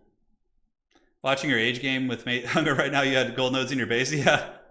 Yeah, I'm notorious for not noticing resources in my base. It's just how I roll, Arrow. It's how I roll, man. Okay, so what? We can start working on some builds here. Because chances are there's going to be 2 Kislev players. How do I beat Kislev as the Empire? You can't really use Outriders because, I mean, they do have 100 range. What are the Kossar pistol range? It's 90, I think. Yeah, and then the Ambushers are, for some godforsaken reason, have 150 range. So they just, like... These things are hard power creep. They're just better than Shades in every single way. Yeah, I'll play Realms of Ruin when it comes out, 100%. I'll do a couple streams, and if you guys enjoy it, I'll keep playing it. And, you know, maybe host some tournaments for it. I think that could be fun. If they have, like, spectator features where you can actually cast games. Yeah, Kislev is so easy, though. Like, every build... You could literally take this build into, like, almost every matchup. Just, like, you guys, okay, and then just, like, these guys, and then just find a way to get, like, Mother Stank in there. And just go Flock of Doom, Enfeebling Foe. The Bear Launcher you actually want to keep. Goulash you could cut, but the Bear Launcher you should keep. Like this opening is just super good in like so many matchups. I actually have some bouncing changes that I'm working on for Kislev. Let me see if I can pull those up real quick. So let's see here. Do this. All right, one sec, guys. Yeah, looks good. So I'm working on a bouncing document, which is pretty cool.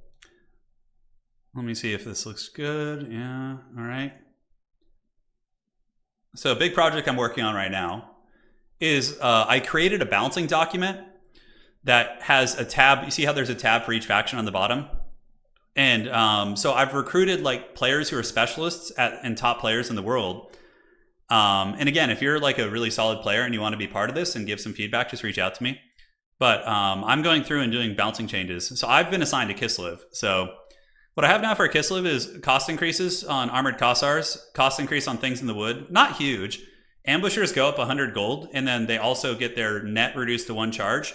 Streltsy lose 50 gold, and Mother Ostankia has her ammunition reduced by half and loses a little bit of HP. And honestly, I think taking away armor piercing from the actually in ambushers, which is they shouldn't have AP in melee. At range, it's fine, but in melee, they shouldn't have it. So we have tabs for every faction. Once it's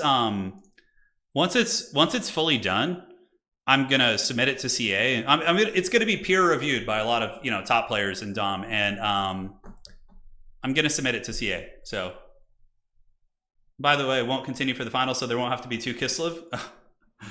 All right, no problem, man. Let me see where we're at for the tournament tonight. I forgot to ask Pone.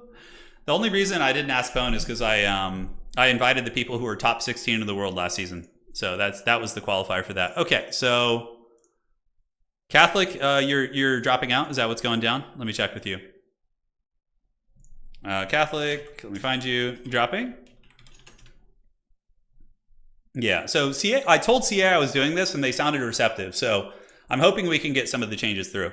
Yeah, I'm hoping we can. So I'm just confirming that he's dropping. So with that being said, it is going to be a Ghoul baby. All right. Ghoul, you're top 4. Catho dropped. All righty. So let's advance to the top 4. All right. Do that. Phone top 17 confirmed. Yeah, absolutely. All right. So going to the main page here. And now I just need to replace Catholic since he's dropping. Oh no, I got the dwarves again. Oh, this is cursed. Oh, we had a Kislev mirror match on the other side too. That would have been pretty funny. All right, you in? All right, so I'm seeing if Ghoul wants to play. They did get the top 4 with Catholic dropping. He would have to play Kislev. All right, that's what I'm like. That's what I like to see. All right, so you play outer region. Good luck, have fun. Oh God, why do I have to play the dwarves again? Just pure suffering, dude. This happened to me last time. I'm pretty sure with Empire last time, I got to top 4, and I was like, the gods were just like, today you will suffer and you will play 2 dwarves. This happened to me last time. I could swear. It's supremely evil, dude. This is gonna be Gabagool. Cool. There we are. All right, reporting that. Oh God, the dreaded Dowie are here, dude. Just the foul beasts of old. We're doomed, bro. Ghoul, I told Ghoul, I was like, you have to play Kislev and I have to play dwarves, and he's like, prayers that we both make it to the finals. All right, what map are we on? Okay, boys. We're on the Glade of the Ever Queen. Ooh, interesting. All right, little Glade action. So Glade of the Ever Queen. We have to suffer against the dwarves once more. And yeah, no, this is not going to be great. This ain't going to be the prettiest one. I'm going to do a similar build to last time, but it's going to be slightly adjusted. It's going to have some differences for sure. Okay. Yeah, that looks fine. And then for the rest of the army,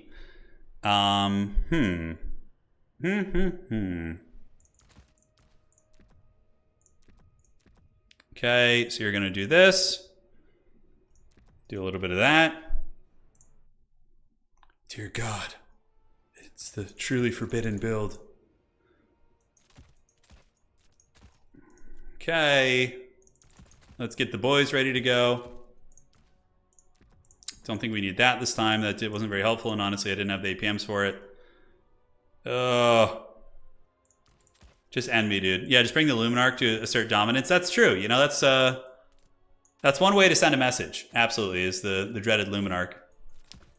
So for you, we could actually put you up on this. And then, what sneaky can we do? That might not be bad.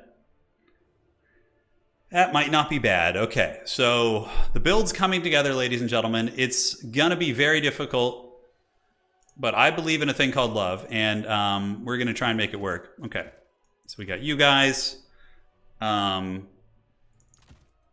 Potentially, can we afford 2 of those? Damn, they're so expensive, dude.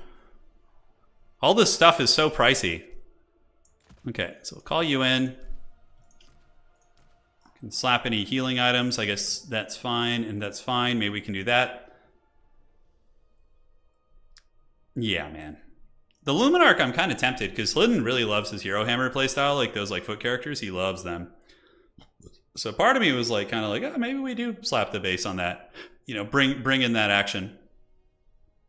I don't know how much I liked the Halberdiers. I felt like they just get blasting charged a little bit too hard for my liking. One Pistolier also feels kind of cool as a tech, just to like dive cannons and like shoot against Slayers and things like that get a little bit too deep into your backfield. If I lose, then it's we're in the top 4 right now. So if I lose, it's either Dwarves versus Kislev, or I don't know what Ghoul is playing. I don't know what he's playing. Yeah, he usually plays Skaven, so I don't know. Skaven against Dwarves is fine. Skaven can win that, so yeah, he would not hate that matchup. I'm gonna bring out you dead. Okay, so that is all set. We have this. I always wonder about like wagons in this matchup, you know, like a wild wagon pick, you know, take them to the Wild West, baby. Wild West. But wagons feel so risky against cannon play, you know. They feel very, very risky. Although, let's experiment a little bit, shall we? Okay. I don't hate this. I don't love it, but I also don't hate it. Yeah, getting a little bit creepy over there. Probably cut you guys to get a couple more state troopers. Oh man. Yeah, we need 2 more of you guys, I think. All right, good luck, have fun to my opponent, man. It's time. Let there be a reckoning, dude. This is the time of heroes where we get sweet, sweet vengeance against the Dowie who have wronged the Empire. This is the combined hatred of all the Empire mains who've gotten just crushed by dwarves over the past 6 years. the suffering. No, I wouldn't. Dwarves are strong, dude. Like, they don't really have that many bad matchups. Dwarves are considered to be the meta slayers. Like, when Ogre Kingdoms were, you know, Ogre Kingdoms are broken in OP right now, right? And ogres are actually do struggle against dwarves, and that's a testament to how resilient dwarves are. You know, it's a testament. All right, we can get Wookiee Claw. Here we go. We need the true son of Sigmar to pop up here, get us a little bit of hype going. Todd plus Heaven's Mage, not a bad idea. Not a bad idea. Okay, so Glade of the Everqueen, interesting map. Reinforcing's a little bit tricksy on this one. Grand Cathay is a great faction too, honestly. I think Cathay is very solid. All right, so let's do this. I'll pull the screen blocker down in a second. Just want to finish heading up my army. Okay. Okay, and okay. Looking good. Let's put those in 5. Get the state troopers at the ready, General. So these guys will be in 1. You'll be in 2. And you guys 3, and you guys 4. And let's get you guys moving up in between to put a little bit of hurt down on whatever we can. All right, good luck, have fun, man. All the secrets, yes. All the secrets. He's got 15 units, which I wonder what he changed from last time.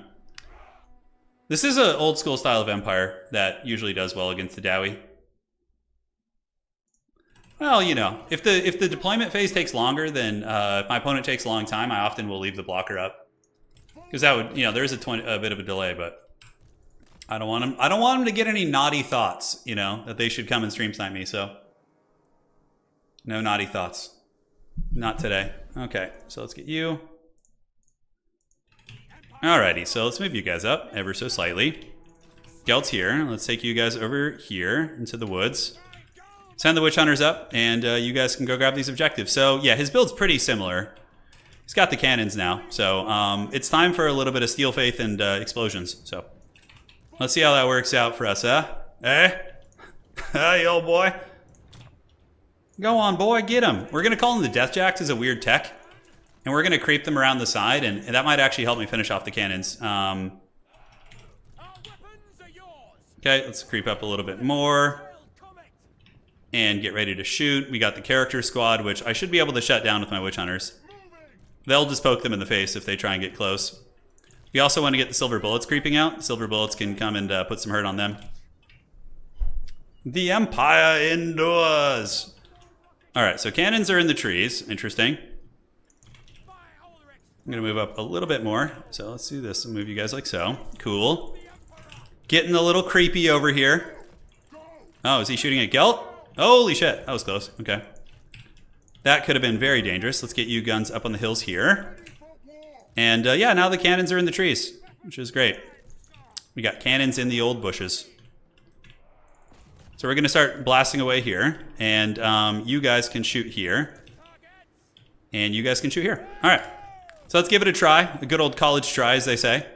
Now we want to call in some great swords and move them up so we can actually hold our middle point for a time.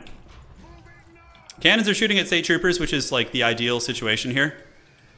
And we need to get those cannons offline. Although, yeah, the fact that it's kind of like in that tree there is a little bit precarious. All right, so that's not going super hot right away. Gelt's getting shot, so ooh, I might have slipped up there. All right, so let's just take that cannon down with all of our focus fire. I don't want to like just lose to that shit. That would be awful. Great swords. Let's get the troopers here. Let's keep juking back and forth, and now we just get up and start poking at old Felix. Does he have another cannon in the bushes? Oh, it's a bolt thrower. What the hell is that? Is he running with his cannon crew? I have no idea. All right, so anything of quality. Yeah, Corlers need to go.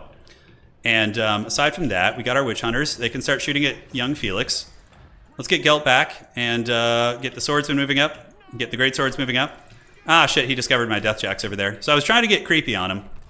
but he wasn't going to have it. And this objective, oh, forgot to move my swordsman. Big blunder there. Big blunder, boys. All right, so let's get you set up. Gelt should be able to get his clutches on that objective here. Let's just keep moving like so. Sunmaker's doing great damage here. And yeah, the cannons aren't even really doing much here, so let's just like actually ignore them. All right. So looking okay. Now we can call in some grenade launchers. This battle's really, really far away, so we'll pull them in the bushes and get ready to party. We've gotten good damage there. That's just a bolt thrower. We need to stay away from Grombrindle. Can shoot him here with these silver bullets. And Balthazar Gelt has yet to use any magic. We don't have too many good targets yet. All right, let's get them. Let's come over here. Silver bullet's gonna unleash some hatred. And cool, so Sunmaker needs to be effectively switching targets like all the time. Let's get the Death Jacks up there to snipe this, do this, and we can do this. All right, so Gelt is here. Swordsmen are nearby. Let's get back, move you guys up. We don't really have too many great targets yet, to be honest, but yeah, we got Grombrindle kind of low. We could move up and press the Dwarven Home objective. We'll have to see how that all goes. We got more greatswords on the way. Grenade launcher is doing solid work. Okay, we do have the cap weight. Witch hunters are chasing. It seems like we're up in value this time around. And let's take some grenade launchers and really try and utilize these bad boys to soften up my opponent here. Yeah. All right, so running away from his character blob. Greatswords have arrived, and the grenade launchers are doing the work of the gods. We got the witch hunters doing it, and silver bullets. They can keep shooting at Grombrindle. Haven't had too many targets to really go after yet. All right, so we got some slayers here, so let's go after slayers. Do this actually here and then here. All right, looking good. All right, so he did call someone out. So let's get you on top of these. You blasting charge, still running. Get you guys back, and we're gonna need some Empire heavy cavalry to run down these units that are chasing me here. All right, witch hunters can get into combat. Really haven't had too many good bombard targets. I'm gonna have a lot of magic for the fourth quarter of the game, that's for damn sure. All right, so Gelt, we need to find something for you to hit. So let's find some good quality units. Are we in range? Yes. We will be in a second. Grenades doing the work. Great swords moving in, but being shot, unfortunately. Get a couple of you guys going here. And did we get the bombardment off? We did. Very nice. All right. So we should be up in value. We're going to have to start unsummoning our artillery, though. Maybe get an Empire Knight to start riding around and causing a lot of havoc. All right, let's blast these guys. How are the grenades looking on here? We are being shot, so let's pull back, get these Death Jacks away. And the greatswords have been able to effectively cut through, but now they're going to get butchered here. The side's looking all right. It's a little bit messy. Let's unsummon this, get some points, get some sweet refunds. And we keep blasting whatever we can, basically. So let's get you, shoot these healthy units, shoot the healthy units. And we do have a dwarf blob there. That would actually be a good spot for us to hunker down on here. So let's get some Empire Knights, see if we can creep them around. Do this. And we do have this huge erect dwarf blob here. So let's get the great swords to push in. See what sort of havoc we can cause. We're up in value, but you see we're starting to like slip a little bit in terms of value. Yeah, it's a rough one. That was a nice one, though. We got a lot of damage there on those guys. All right, cannons back. Let's get these Empire Knights to ride up and through and see if we can find an opening on some of the artillery pieces. And Spearmen, let's go, let's go. And let's get some Empire Knights. Alrighty, outstanding. So we probably made a couple mistakes so far, but it doesn't feel like it's been too bad. Feels like we've been hanging in there. Death Jacks and company doing good. Silver bullets can shoot at Grombrindle. Actually, Felix is what we really want to hit. If we could get old Felix, that would be a huge win. I'm going to save up for another final transmutation, as a matter of fact. All right, so you go there, and let's call in some grenades, and let's go grenade launching. We can get those guys. Outstanding. Let's just keep juking. Moving up. Felix looks like he's almost dead. Looks like he's hurting a little bit. So let's get you. You move here. Now, cannons, we have one of the tree lines. So let's go run these guys down. Unfortunately, Empire Knights are not very quick. Really nice smoke bomb on my opponent's part. Felix Jaeger looks like he's in trouble.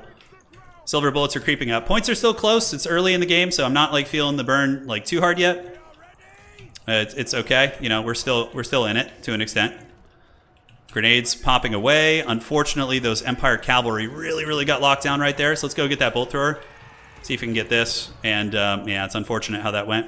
But we still have a decent little slow push here. Decent little slow push. All right, Death Jacks, you guys can help out here. And yeah, we need to find a way to wrestle this side objective. It's looking pretty rough over here. All right, Let's go, Empire Knights. You guys get on the bolt thrower in the trees. Take that thing down. That's going to take some pressure off old Gelt Daddy.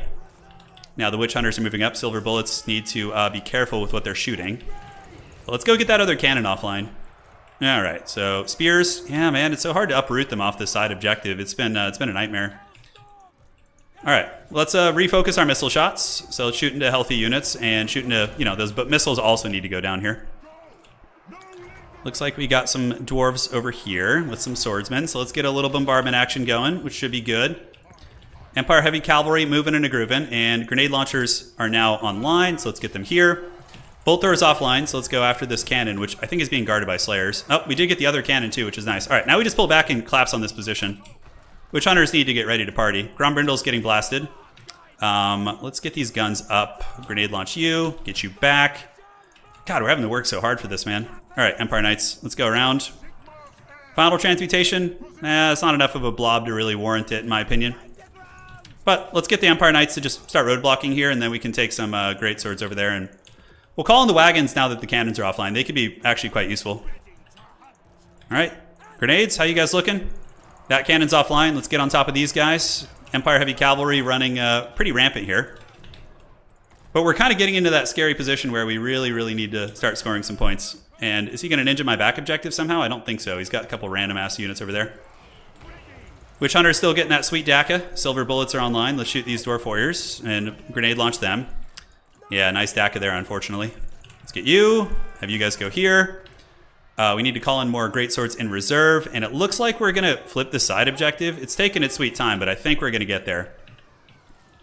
All right, so does he have any blobs, any characters we really want to punish? Not really. Let's go get that bolt thrower again. I mean, we're up in value. I feel like we're outplaying, but again, it doesn't matter too much in this matchup. You really gotta have all your ducks in order if you're gonna be trying to win it. Let's shoot at Grombrindle, soften him up a little bit. We might need you to come back here, and the greatsword should be arriving soon. So let's do some point blank shots. And we have flipped the side objective. Bolt throwers offline, outstanding. Great. Okay, so these grenades need to come back under and help us peel this dive on our home objective, which is very precarious.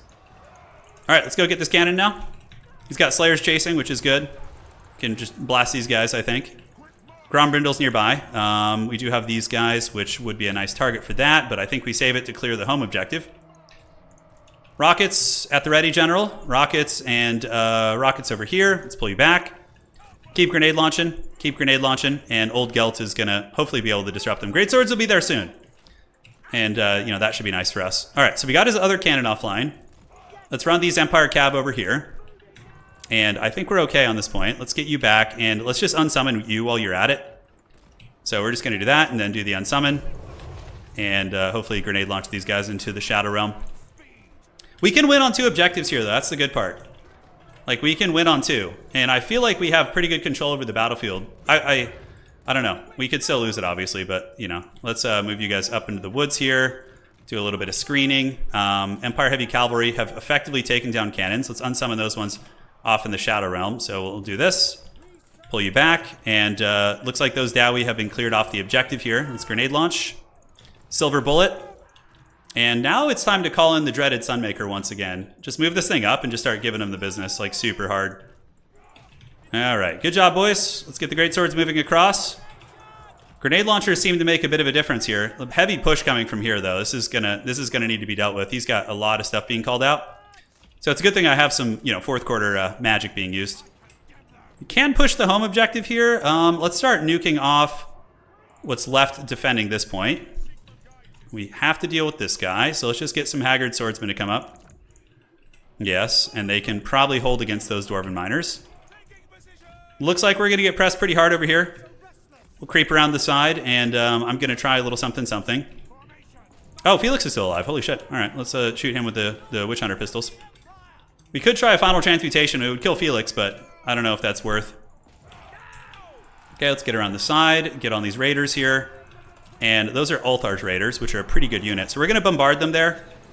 We got the grenades, ready to do some work. So let's see what kind of work we can get done here. We have to threaten his home objective. If we don't, then we're screwing up here. If we don't, that's for damn sure. All right, great swords, keep moving. You guys get the Sunmaker to start polishing off these Slayers, and you guys can fight there. Yeah, man, because it's so hard to hold these points against the Dowie. It's so incredibly hard. Do we have another bombard here in a second? We don't. We don't have like too many speedy things that can get there, do we? I thought I was going to be using the wagons, but it wasn't something that we ended up doing a lot of. Okay, so we're going to have another fat bombard, but he's got the cap weight party. Let's do this, and then have Gelt go shut those guys down in melee. The dreaded Gelt rush. Let's get you guys up, and the Witch Hunters need to move. You State Troopers move here, start playing for that. It looks like Sunmaker's doing some nice damage, and we could just keep shooting at these Slayers.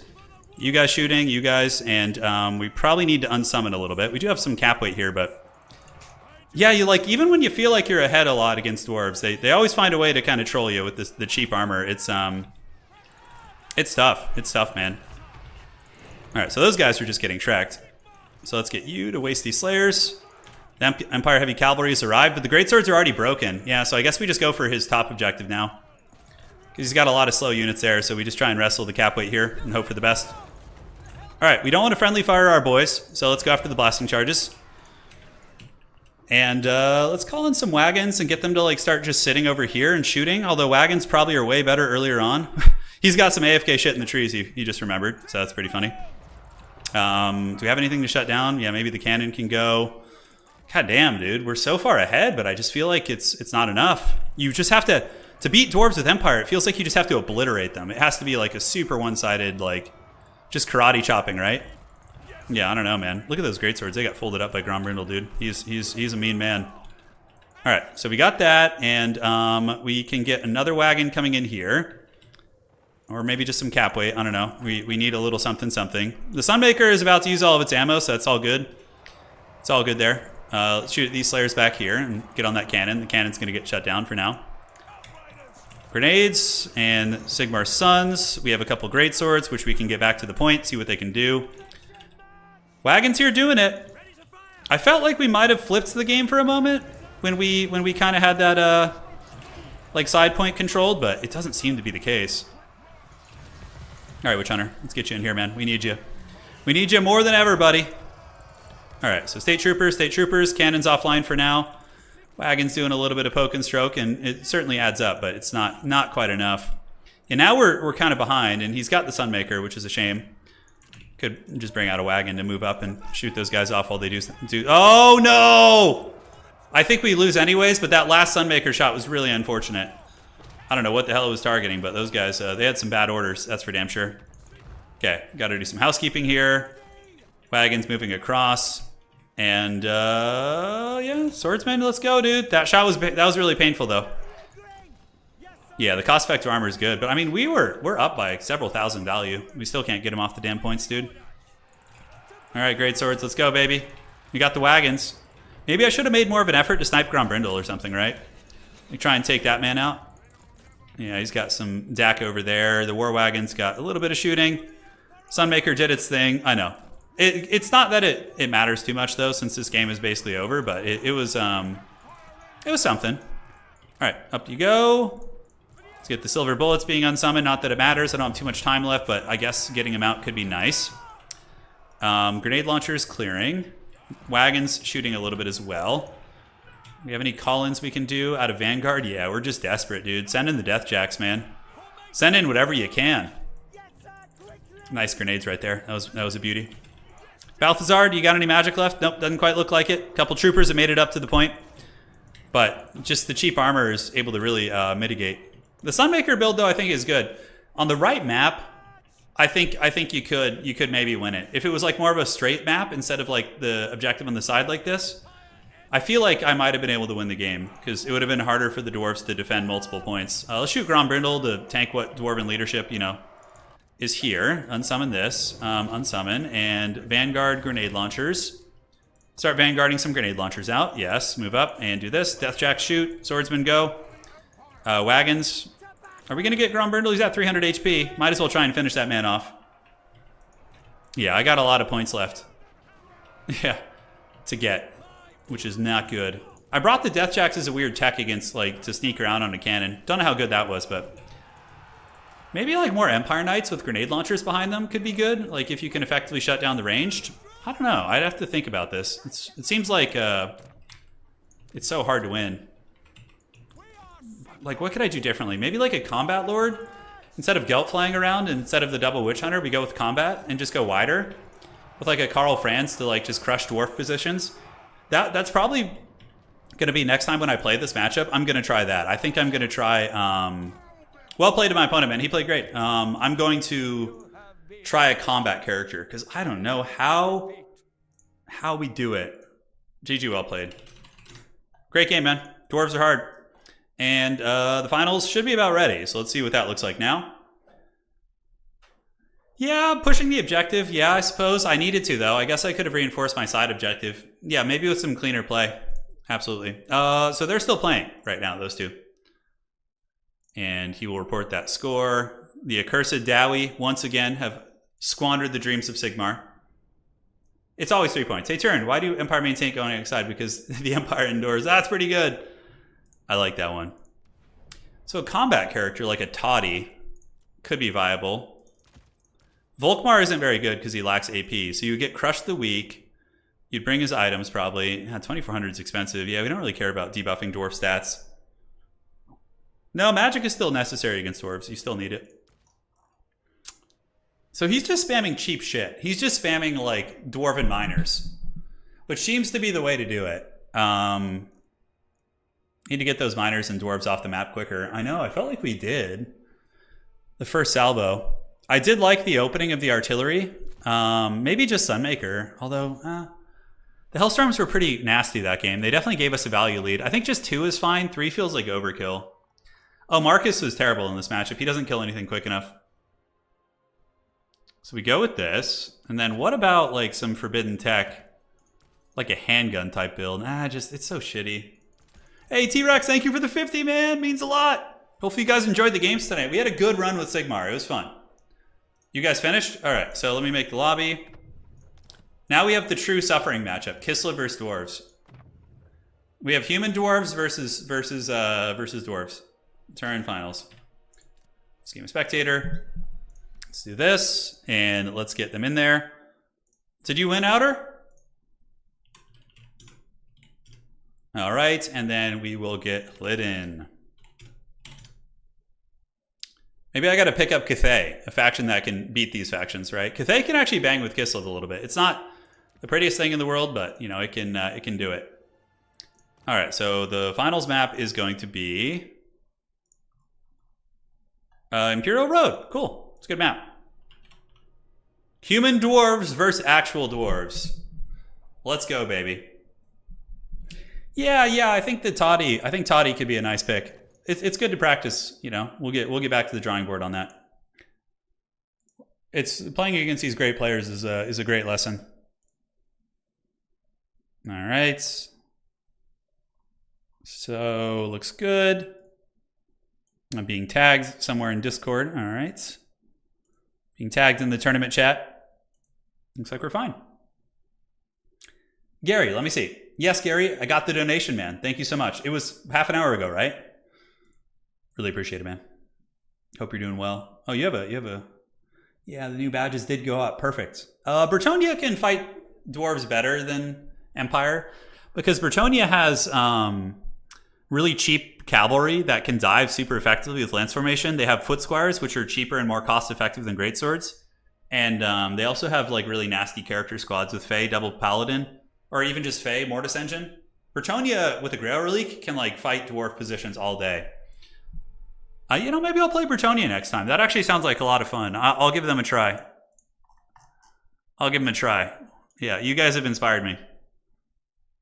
Hey, Gary, I appreciate it, dude. Thank you, man. You know who actually can go fisticuffs with these bad boys is Vampire Coast against Kislev. It's been a matchup I've been having a lot of success with, which has been super fun. All right, so they're doing their builds. Let's see what they got. Do the Dowie stand ready, or do the OP Kislevites claim victory today? Find out on today's episode. And I am going to take a look at the builds, because I'm really curious. All right, a little nasty, a little nastiness. A little nastiness indeed. All right, the Kislev build's fun. Could be a little dangerous. Living life on the wild side. And we're back. No, the steam tank is so bad. You're paying like 1,900 gold for an armored cannon. It's like, and cannons aren't even that great. I mean, they're okay. Cannons are good. They're like a fair unit, you know? They're a fair unit. The grenade launchers, though, were really good against dwarves. That was definitely what kind of kept me in that last game, like more focus on grenade launcher play. So maybe I need to more effectively cycle them. Like I kept running out of ammo and letting them get caught, so that's probably a big thing. Fey, double paladin, 5 trebs. Hell yeah, dude. Trebuchets are okay against Dowie. They're okay. I find that foot squire pushes and like mass infantry spam is probably better. But the problem is blasting charges do crush. They crush your infantry as Bretonia. So it's a little dicey. It's a little bit scary for sure. You know, Lae'zel and Katarine have the same voice actor. Oh, really? That's pretty hilarious. I didn't know that, Gary. That's interesting. So Lae'zel from Baldur's Gate 3 and Katarine from this game have the same voice actor? Really? That's fun. I don't know how you make steam tanks need an ability that like kills infantry near them, like a steam vent ability that does AoE damage on a cooldown. If they had that, then they would be good. But you know, they need something like that. Nathan, welcome to the stream, dude. You're here just in time for the grand finals, baby. Here for the grand finals. All right, so we got Mother OP on her chariot, and she's going to be facing off against a Rune Lord. Very interesting, not seeing Thoric, but cannons can kill Mother Stank pretty hard. So it depends on the micro. If Outer Region is cautious with Mother Stank, he'll be okay, but yeah, she can get absolutely nuked by the cannons, like super, super hard. So you got to watch out, man. Yeah, make steam tanks a Mortis engine. Yes, that's the classic, just duct tape on everything, right? It's your WD-40. You got a problem? Let's give it a Mortis engine or armor piercing. That's like the history of this game. They do. All right, guys. Here we are, baby. Taking a look at the forces of the Empire. It is going to be Outer Region with the armored Kossars in the front. Very cost effective. They will they'll trade pretty well into pretty much anything in the game. Now, we do also have Mother Ostank, and she's just absurdly powerful. Now, very vulnerable against cannons. For some godforsaken reason, she has like 8,000 HP almost. She's got 7,400. But she's going to be rocking Flock of Doom and Enfeebling Foe, which is the very standard kit you see. But where she does insane damage is with her Casket of Souls. Dwarves do have answers, though. Thunders and cannons can kill her very quickly, so you got to watch out for that. We'll see how that unfolds here in this match. One heavy war sled as well as a little Grom. Little Grom going to be cackling up in the hill. Outer Region, pretty good with his little Groms, if I remember correctly. He's also always been able to kind of maneuver them in such a way where he could stay out of range of your cannons while still getting value on your units. Oh, a steam tank with a flamethrower would be the coolest thing. Like with dwarves riding in it and just rocking like huge flamethrowers. Oh, that'd be rad. But yes, these are the grand finals of tonight's single faction tournament. Fasten your seatbelts, ladies and gentlemen. Get ready to party. Two tanky boys are here. Dwarves looking to end the spree of Kislev, who's been reigning with tyranny over the forces of the Dwarf Warriors here. Looks like Outer Region ended up getting the DLC. I could have sworn, I'm not sure if he was protesting it or if he just didn't want to, but he has given in. And here he is with Mother Ostankia, as well as the heavy war sled. So it's time, baby. It's time. Patriarch going to be providing heals to the Little Grom, which is a very cool combo. Kislev can do some really neat artillery trades by having the Patriarch heal your single entity artillery with percentage-based healing. It's very, very good. So dwarves look like they're set up. Cannon's going to be chilling out on the high ground. Pretty good range on this map. I mean, they can... So here's the thing. You got two cannons here, right? You got one ball and you got the other one. And those bad boys can basically just go all the way up the map just like that, right? That cannon has line of sight over everything, dude. Everything. Uh-oh. Baba Yaga is giving a speech right now, so she's pissed. She is pissed indeed. I'm going to let her give her speech. She's going to have her moment. All right. So Mother Ostankia moving across. Going to be probably going up and through the woods, I would imagine. She's going to be up in here and ambushing out, you know, doing some sort of tricks like that. We'll have to see. Objective number 1 going to be taken by the Dowie. So we do see the Thanes, of course, moving on to it with the Dwarf Warriors. Kislev, most likely just going to capture objective number 3 with like a sled and then move off after that. Now, cannons are not in range yet. Are the Dwarvish cannons going to move up? I would imagine so. No, they're actually staying still. So he's playing very cautious. And I noticed this last game. He usually sits back very, very defensively here. But you need to defend these cannons against Kislev. Because without the cannons, Mother Ostankia is just going to absolutely punish your army. And the really OP thing about Mother Ostankia, too, is that she also has insane physical resist. She's got 15 missile and 10 ward save. The Kislev player here making a bit of a mistake by not bringing her item. It gives you an additional 25% ward save, which is just nuts. So yeah, man, here it comes. Mother's Tank moving in. Heavy War Sled's going to be concaving down in the middle. I do like the inclusion of Hliden here by using the Dwarven Thunderers. These guys are pretty great, and they pack a punch against Kislev for sure. They can shoot at the sleds. They can put some hurt on Mother's Tank. You know, they do a lot. And their armor piercing is pretty good, I think. Yeah, it's literally almost their full amount is AP values. Little Grom chipping away at Dwarven forces, but we'll get to see the blasting charges in action soon. Cannons should be firing now. Are we seeing the cannons shoot? They should be targeting the sleds. The heavy war sleds and Mother Estancia, if Hliden wants to win this game, he basically just needs to have a hard-on the entire time for taking out Mother's Tank. I mean, he needs to show no mercy here. In the backfield, we do see some dives coming in now, so it is going to be some Kossovite dervishes from outer region. And honestly, how this unfolds is going to be deciding a lot of the game. If the Kossovite dervishes manage to kill the Dwarven cannon crews and kill the cannons, I think Kislev is going to steamroll the dwarves, but if the cannons stay online and continue shooting, then I think we have a game on our hands. Flock of Doom going down as blasting charges saturate in, and they're still pretty good against armor, taking the armored Kossar unit down to a very low amount of health. Mother's Tank rocking almost 400 value already, so truly a testament to her DPS. Dwarven gun shooting away, and he only has one Slayer back here defending both cannons, which I can't help but feel is a colossal mistake. It's going to be a big dive here. So he's trying to defend both, but Slayers should at least save one of the cannons, as both cannons do get compromised by the Kislev cavalry. Slayers should have been standing right on top of them. That should have never happened. That was a very obvious play. You saw him running there, and at the end of the day, he's going to be playing the old price. So up on the objectives, we do see Kislev starting to take control. Obviously, without the cannons to keep the sled and Mother's Tank in check, it's going to be pretty ugly. And in the backfield, we see some bows being called out, but one cannon is offline. Slayers, of course, tearing apart these Kossovite dervishes. And we do see some blasting charges, very cute, being called out to, poke into the dervishes. But I don't know if it's going to be enough. Honestly, Outer Region looks like he's in pretty good control of this game so far. That huge blunder of letting those cannons go is a big, big disaster. We're going to see more blasting charges move again. Things in the Woods, also very nice addition in this matchup. Normally you had to wait for a war sled to get in and, chew through the dwarvish infantry, but now you have a 700 gold unit, which can pretty much do something similar. So here comes the Things in the Woods. But dwarves, they're relentless, man. They're still coming hard. Slayers pushing up, objective not owned by anybody yet, so it's been heavily contested. One Dwarven cannon is going to be remaining online here, as in the backfield, the dwarves do manage to clean up the old Kossovite dervishes. I would imagine he'll unsummon this cannon, or at least let it retreat off the battlefield, then call in another one. But will the dwarves be able to stabilize here? Find out today. Find out today. Quarrelers getting charged by Winged Lancers. Quarrelers are kind of tanky. They do have decent melee defense at 28 and 80 armor, but even still, Winged Lancers do pack a big punch on the charge, so they're able to get down there and absolutely mow down those dwarvish warriors. Meanwhile, over towards objective number 2, it looks like Kislev is going to be taking the reins of this old point here, as the dwarves continue to hustle up with these dwarf warriors with great weapons, so those bad boys moving and a-grooving. While in the back, it looks like the cannon is going to stabilize, but how quick is Hliden going to be getting that cannon online? Again, the cannons are what wins the dwarves this situation here. He needs to be better with his cannons if he wants to win. I've actually seen dwarves just crush Kislev in several games this season by having good cannon play. But again, that's not happening right now, so that's why the game is actually close. But it's really a testament to how crazy dwarves are, the fact that it's close. Mother's Tank sitting at about 700 value. She is an armor-piercing chariot. So running through those bad boys is pretty good. Rangers shooting at heavy war sleds, not going to be super effective. Slayer still pushing up against Things in the Woods, and Dwarf Warrior Great Weapons hustling on all points. Dwarves being pretty trolly, just sending their tattered units all over the place, as the cannon is now going to be online, and it's shooting at Mother's Tank, which is a good choice. Shooting at Stank or the heavy war sleds is definitely what you want to be doing. Dwarves probably going to resummon their cannon, I would wager. I bet you we'll see another cannon here in a minute. On the far side, blasting charges coming in. Dwarves still just pushing in all directions. Looking at the points, we do see Outer Region with a slight lead.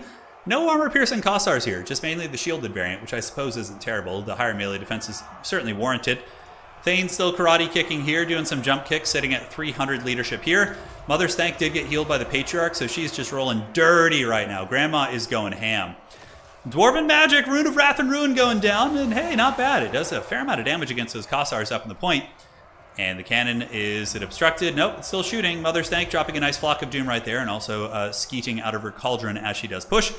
Dwarves do get folded up on their side push. Winged Lancers able to just overwhelm them, and the Dowie army certainly looking to be in a little bit of danger. More guns being called in from the deeps. These are going to be the Thunderers.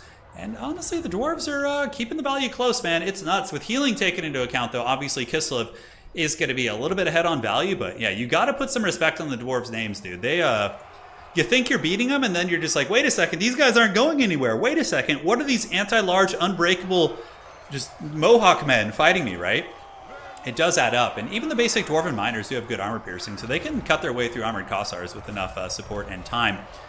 Guns online in the back, and it looks like the guns able to force back some of the Kislev cavalry, so the Winged Lancers diving greedily and deeply into the backfield, having a little bit of a trouble. Okay, guys. Is this the dreaded Dwarven comeback? It could be. The guns are now in position. They should be shooting the heavy war sleds. Cannon's still going after the Big Stank. And Big Stank is in a little bit of trouble. She's down to about 40% HP. As far as value goes, she's about paid for itself. 1,200 of the 1,700 or 1,800 that she does cost with her current kit. And yeah, she's just running away now. As this objective looks like it might be flipping here, ladies and gentlemen. Gambit, thank you for the $5. Everyone should chip in what the DLC is worth. Hey, man, I appreciate it, man. I'm glad you're enjoying the goodies. And more good times to come, dude. Huge stream tomorrow, by the way. Huge stream. It's going to be a big one.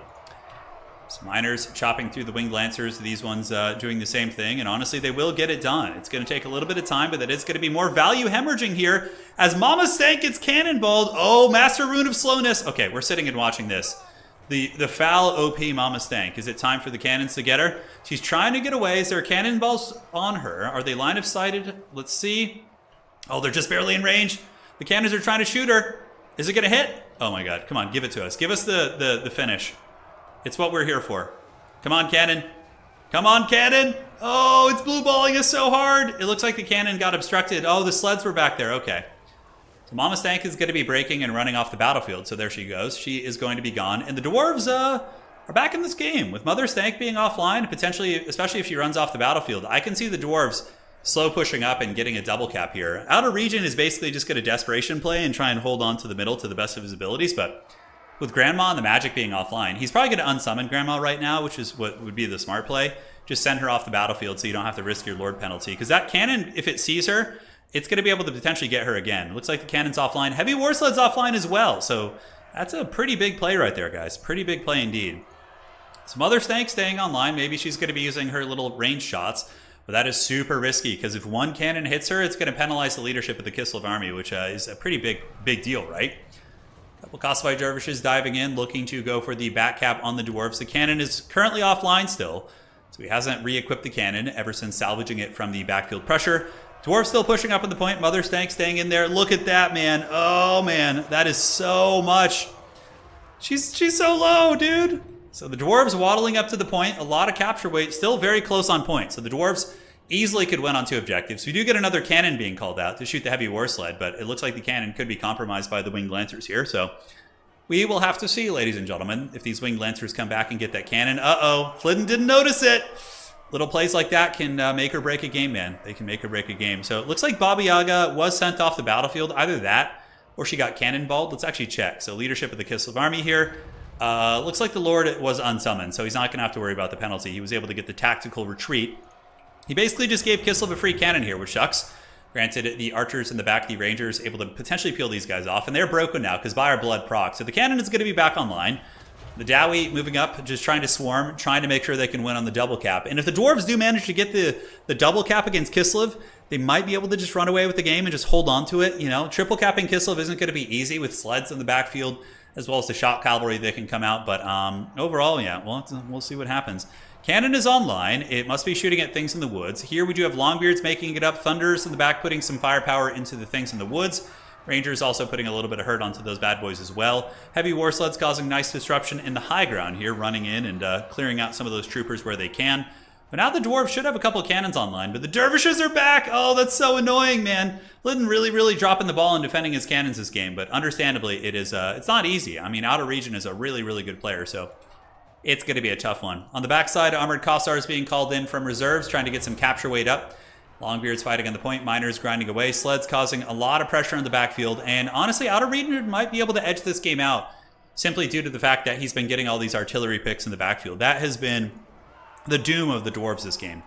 So Kossovite dervishes going to get chopped down by dwarf warriors, but dwarves don't seem to have the capture weight to really get in there. Things in the woods and heavy cavalry nibbling on dwarves wherever they can across the battlefield, as the dwarves looks like they wanted to move up towards objective number 3. Definitely some slayers would be welcome. A couple slayers moving up. And wow, look at that. The Rune Lord somehow dying. How the hell did that happen? He must have gotten surrounded by the things in the woods and the chariots. Okay. That is a pretty big problem. Pretty big problem indeed. The back dervishes finally cleaned up, but not before the cannon crew is offline. It looks like Outer Region has pulled the value lack. The dwarves gave up a 2,000 value lead. They had a 2,000 value lead, ladies and gentlemen. Looked like they were going to be pulling ahead in this game and winning, but now it's becoming very, very close.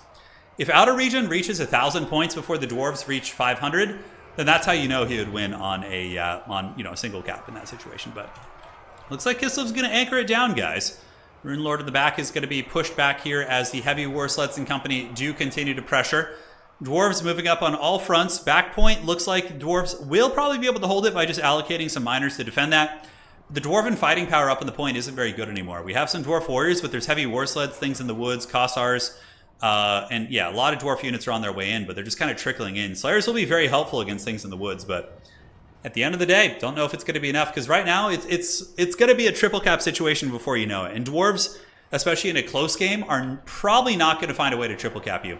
Now, this is a really good play by Outer Region, taking all of his mobility up to the top and just stealing the objective from the dwarves, because each of these cavalry units is 4 capture weight. Sleds, I believe, are 3.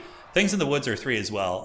So that's just a hell of a lot of capture weight. But yeah, it was so winnable for the dwarves, says Hadrius. But yeah, it's not going to happen now. This game's over. Dwarves have lost it. Now that the high ground objective's been flipped, his lord is on the run. The cannons were needed. Those needed to be defended. Just like have one Slayer set on top of it and shoot, and then you're in good shape. But it's not going to be the case. The dwarf lord, he's just running around.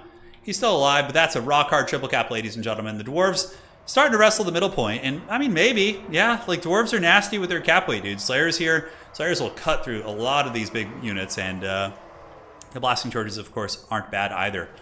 Big Kislev cavalry charge coming from the high ground. The winged lancers moving in. Big one here from the mighty Polish cavalry as they come in and defeat the Polish player in the tournament. I believe Flynn is from Poland, so these people have betrayed him today.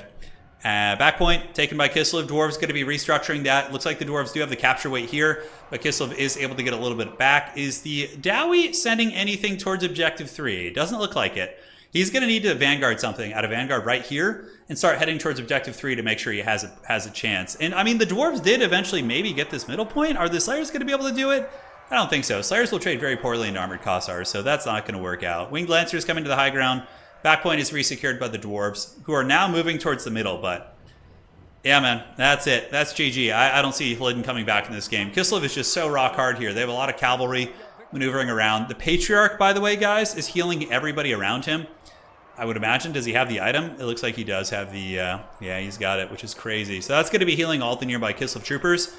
So that's going to be a huge advantage, especially for those sleds getting healed. And I would imagine Hlidden will tap out here. He didn't hear no bell, but this game was very winnable for dwarves. Honestly, Outer Region just had the better plays and was able to find the goodies, shut down the cannons. Mother Ostankia getting killed almost, or chased off the battlefield, almost got the dwarves a dub. Like, it was a nice little return, but then from there, they just weren't quite able to anchor it down. So yeah, good match, man. GG, well played to both these mighty players. A lot of fun. Hopefully you guys enjoyed tonight's tournament. We had some great Empire games, some good dwarf games, and of course Kislev coming in with the steel chair, showing why they are one of the top dog factions for sure. But not to say Kislev is invulnerable. There are plenty of factions that can beat Kislev. I think Beastmen can hang with them. I do think that dwarves can generally defeat Kislev, or at least trade with them. And then Vampire Coast, but nobody really plays Vampire Coast, so that is something to consider.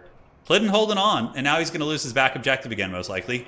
The old brigade is moving. Here they come, and we see the old Cosplay Dervishes and the sleds and the werewolves moving up towards objective number 1, so they're going to be grabbing that, while the dwarf warriors approaching, but probably not going to have enough cap weight to get it done. Kislev really anchoring down in the middle. Not too much to say here, guys, except GG. And before we close out tonight's stream and congratulate our winner, which is going to be Outer Region, make sure you drop a like on the stream. It helps keep the old Total War engine alive. Tomorrow, we're going to have a sweet tournament. The season finals of season 5 of Total Tavern, I believe, is going down tomorrow. So stay tuned for that. That's going to be a party, to say the least. And you know what? Well played, Outer Region, man. He got it. He got there. He, he did Urson proud and the motherland proud as well. So not much to say here, really. I mean, the cannon's dying. He spent, let's see, 2,400 gold on cannons, and one of them still did good. But yeah, he needed those things to keep shooting. And if not cannons, the money needed to be spent elsewhere. So, all right, guys, take care of yourselves. Hopefully you enjoyed this one. I had an absolute blast hanging out with all of you guys. we'll see you tomorrow afternoon for our season finals. And that's it. Going to go hang out with the smoking hot wife, enjoy life, and you guys do the same. Cheers.